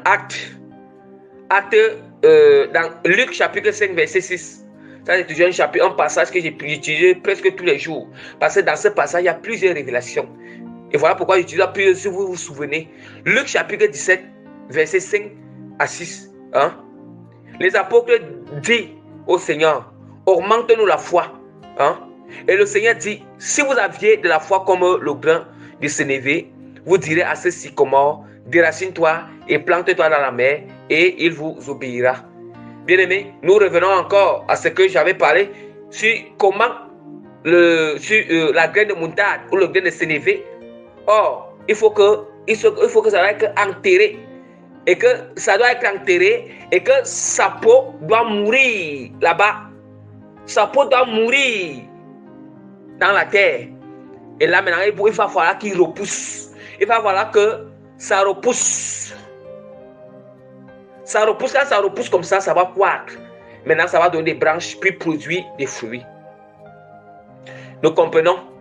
Vous comprenez comment démontrer la foi.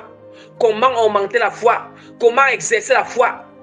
Oui, parce que je vais vous dire quelque chose. Parce que je vous ai dit que les choses seront plus dures encore, plus difficiles encore. Ça veut dire qu'au fur et à mesure que les choses sont plus difficiles, c'est aussi comme ça qu'on doit enterrer la chair davantage. On doit abandonner le monde, on doit se séparer. Mais si quelqu'un fait conscience que les choses sont plus difficiles, toi tu ne te sépares pas du monde, tu n'abandonnes pas. Bien aimé, tu ne peux pas maintenir. Au fur et à mesure que les choses sont plus difficiles. Même maintenant, ce que tu es en train de clamer, au fur et à mesure que ta souffrance augmente, attache-toi à Christ, abandonne le monde, détache-toi. Parce que si tu n'abandonnes pas, si tu ne meurs pas en chair, mais tu ne pourras pas tenir face à ces difficultés, tenir face à ces problèmes, tenir face à cette souffrance. Or, la foi qui fait mourir, c'est une foi qui amène dans le royaume des cieux. Une fois que notre chair est enterrée, ça veut dire qu'il y a la vie. Et quand notre temps est enterré et que nous sommes ressuscités en esprit. Ressuscités en esprit, ça fait qu'il y a la vie éternelle en nous. Ça fait qu'on a le dégoût des choses du monde. Nous comprenons.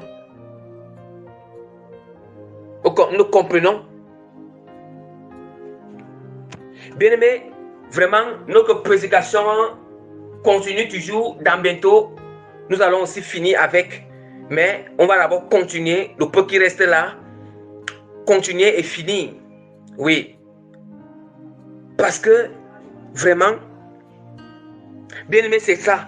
La parole de Dieu nous dit que quand le Seigneur, il dépose beaucoup. C'est comme ça que les enseignements disent aussi. Parce que si je fais un enseignement de 30 minutes, je vous envoie. Ou un enseignement de 40 minutes seulement, je vous envoie. Bien, mais vous allez alors faire comment? Je vais faire comment pour libérer tout? Il n'y a plus assez de temps. Donc il faut tout libérer. Je vais faire comment? Voilà pourquoi, excusez-moi si ça tire souvent long comme ça. Même si c'est que vous pouvez écouter ça, ce n'est pas forcément que vous pouvez écouter tout au même moment là. Tu peux d'abord écouter deux de Dieu, tu te reposes, tu écoutes encore l'autre. Vous voyez un peu, non? Mais bien aimé, c'est un peu comme ça.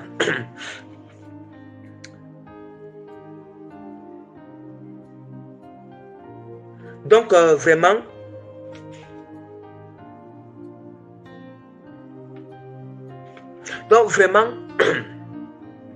Mes bien-aimés, nous allons encore constater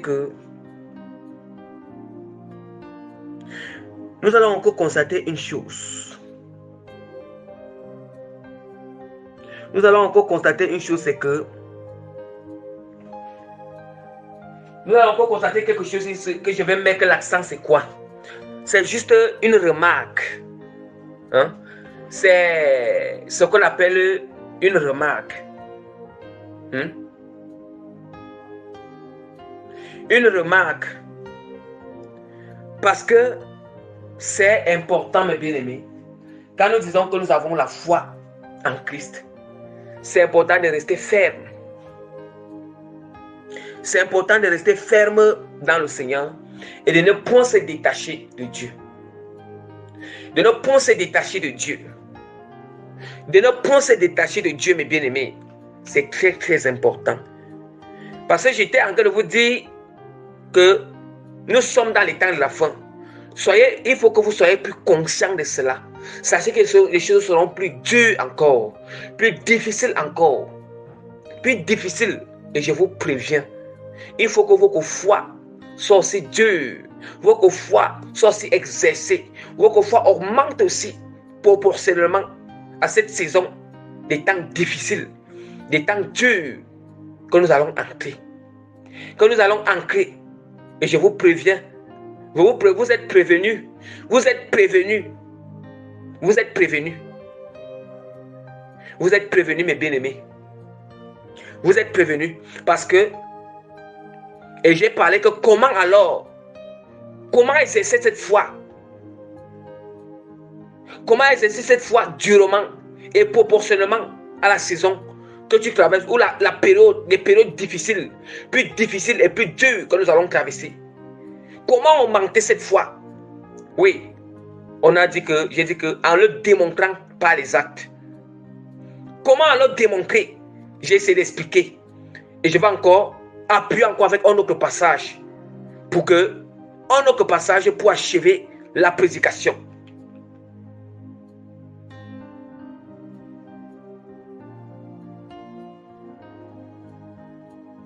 Pour achever la prédication, mes bien-aimés. Hein? Nous allons ouvrir la parole de Dieu.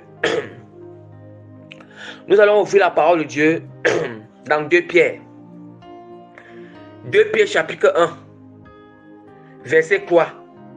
Comme sa divine puissance nous a donné tout ce qui contribue à la vie et la piété au moyen de la connaissance de celui qui nous a appelés par sa propre gloire et par sa vertu, lesquels nous assurent de sa part les plus grandes et les plus précieuses promesses, afin que par elles, vous deveniez participants de la nature divine, en fuyant la corruption qui existe dans le monde par la convoitise. Bien, mais écoutons très bien, le verset 4, lesquels nous assurent de sa part les plus grandes et les plus précieuses promesses, afin que par elles c'est quoi? Par ces promesses, vous devenez participants de la nature divine, en fuyant la corruption qui existe dans le monde par la convoitise. Mais est-ce que nous entendons? Ça veut dire qu'on ne peut pas être participant des promesses de Christ, participant dans le monde de l'Église, participant du retour de Christ, participant dans les noces de l'agneau, participant dans le règne du millénium. Bien-aimés, si on ne fuit pas le péché, si on ne fuit pas la corruption, c'est ça que je vous disais tantôt, c'est que l'évangile de Christ n'est que basé sur 2 éléments, la repentance et le royaume des cieux. Point barre. Vous voyez que même ce que l'apôtre Pierre est en train de prêcher là, à travers le Saint-Esprit, il est en train d'enseigner à travers le Saint-Esprit. L'apôtre Pierre, il parle des promesses de Christ qui n'est que le royaume des cieux. Le royaume des cieux, et il parle encore de la repentance, de fuir le péché. Parce qu'il n'y a pas de royaume des cieux sans repentance. Il n'y a pas accomplissement des promesses de Dieu sans repentance. Sans repentance, sans fuir le péché. Mais vous alors, Mais que ce soit la promesse de l'église, que ce soit la promesse du millénium, que ce soit la promesse des noces de l'agneau, que ce soit la promesse de la nouvelle Jérusalem, bien-aimé, si tu ne te répands pas, tu ne vas pas accéder au royaume des cieux. Que ce soit les promesses même, les promesses terrestres que tu connais que Dieu t'a fait. Tu connais que Dieu t'a fait, bien-aimé. Chante partout que Dieu m'a promis comme ça. Chante partout que Dieu, mais tant que tu ne vas pas fuir la corruption, la convoitise du monde, tu ne vas pas fuir le péché, tu ne vas pas te détourner du péché, tu ne pourras pas. Tu ne pourras même pas. Tu ne pourras même pas accéder, même pas entrer dans cet accomplissement. Oui, prochainement, si Dieu me fait grâce, il y aura un autre thème que je vais venir enseigner. Enseignant ce qui concerne en ce qui concerne vraiment l'attitude que nous devons avoir pour que l'attitude que nous devons avoir avant l'accomplissement de la prophétie, avant l'accomplissement et jusqu'à l'accomplissement de la prophétie ou de la promesse. C'est très important. Parce qu'il faut que je vais enseigner sur le thème là après ce thème, parce que ces thèmes-là, ça se suit, ça se ressemble. Ça veut dire que le thème-là, ça suit encore le thème-ci. Je vais venir enseigner sur ça. C'est très important, mes bien-aimés. Nous allons voir. La parole de Dieu est très claire. À cause de cela, il dit que à cause de cela même, faites tous vos efforts pour joindre à votre foi la vertu. Bien-aimé, c'est quel genre de foi que tu as en Christ? C'est quel genre de foi que tu as dans les promesses que Dieu t'a fait? Je ne sais pas que ce soit les promesses terrestres ou les promesses des siècles à venir. Je ne sais pas. C'est quel genre de foi que, bien-aimé, que toi tu as en Christ là? Bien-aimé, une fois qu'en Christ que tu pratiques le péché, une fois en Christ que tu pratiques le péché, que tu es dans la tiédeur, mais tu connais les grandes choses que Dieu t'a promis, bien-aimé. Bien-aimé, ouais, bien-aimé, monte et descends. Je te dis la vérité. Monte et descends. Tant que tu ne t'alignes pas avec Dieu, tant que tu ne t'alignes pas, tu n'ancres pas une vie de consécration, une vie de sainteté, bien-aimé, une vie de gratuité, de vérité, bien-aimé. Tant que, bien-aimé, ça ne peut pas s'accomplir. Je te dis en vérité. Je te le dis en vérité. Je te le dis en vérité. Je te le dis en vérité, entre. Et quand tu entres dans ça, ça doit être perpétuel. C'est pour que c'est permanent. Tu dois persévérer dans ça. Ce n'est pas que tu entres, tu viens faire 1 an. Tu viens faire 6 mois là. Tu t'alignes. Bien aimé, on ne peut pas tromper Dieu. On ne peut pas tromper Dieu. On ne peut pas tromper Dieu. La parole de Dieu est très claire. La parole de Dieu est très claire. Voilà pourquoi il dit que dans le verset 5, il dit qu'à cause de cela, même, faites tous vos efforts pour joindre à votre foi. Ouais, il précise bien ce qu'on doit joindre à la foi. Mais si tu joins le péché à la foi, il précise ce qu'on doit joindre à la foi pour qu'on accède. Puisque déjà il a dit dans le verset 4, il a dit dans le verset 4, lesquels nous assurent de la promesse les plus grandes et les plus précieuses promesses, afin que par elles vous deveniez participants de la nature divine et fuyant la corruption qui existe dans le monde et pas la convoitise. Et pas la convoitise. Déjà nous a dit que à cette fois on doit rejeter. Le péché ne doit pas être joint, ne doit pas être attaché, ne doit pas être ajouté ou attaché ou associé à la foi qu'on a en Christ. Non. Et il nous demande de fuir cette corruption, de fuir la convoitise.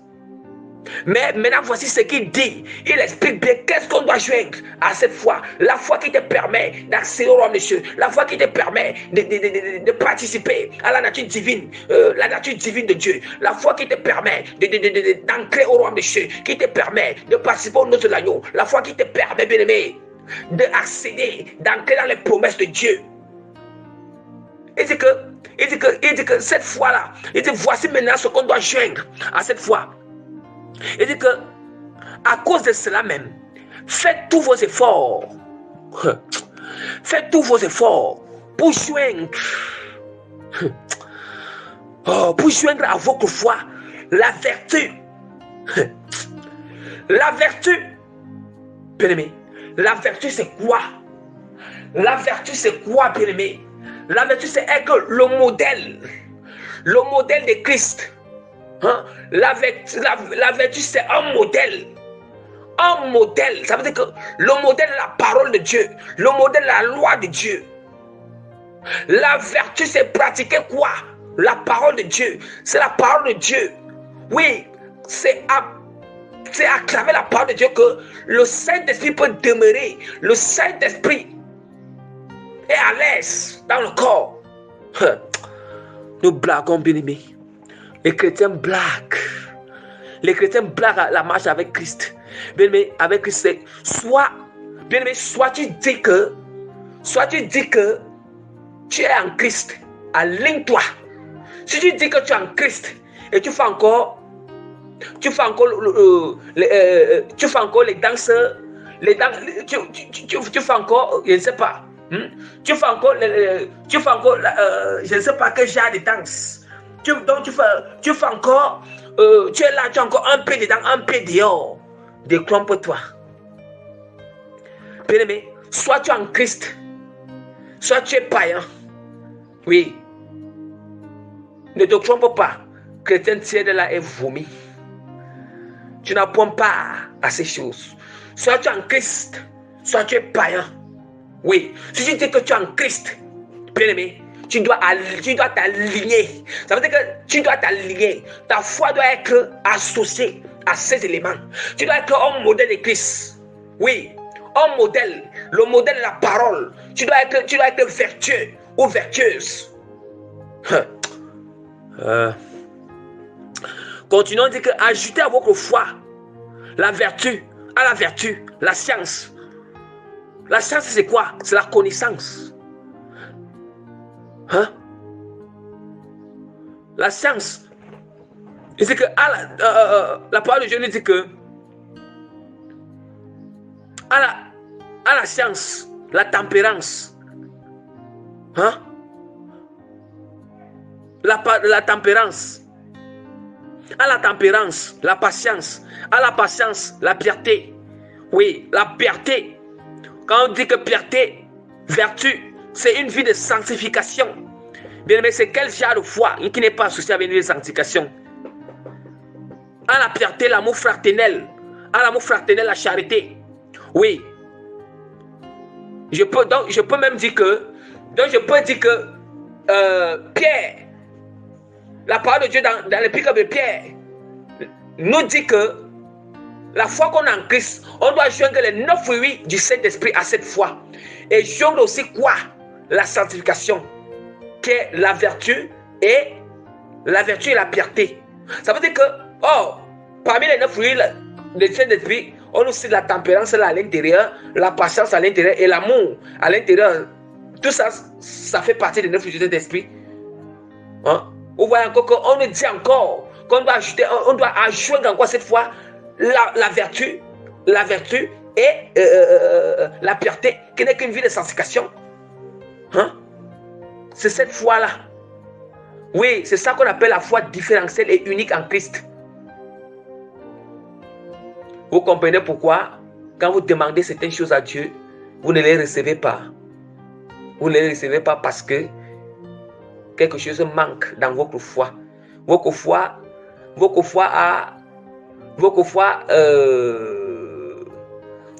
n'est pas nourrie. Votre foi est en carence. La carence, c'est la malnutrition. Oui, quand il dit qu'ajouter à votre foi, c'est la nourriture que vous donnez à la foi. Pour que votre foi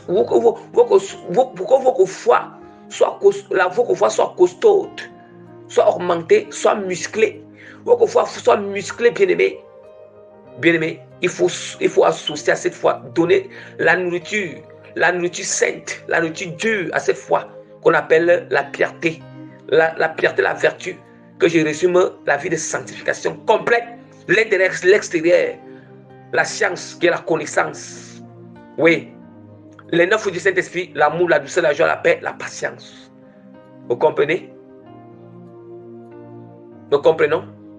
Voilà pourquoi, s'il y a certaines choses que vous n'avez pas encore obtenues, la première chose, quand tu demandes quelque chose à Dieu et que tu vois que ça prend beaucoup de temps, Tu l'as demandé, ça va, mais à 3 ans, 5 ans, 6 ans.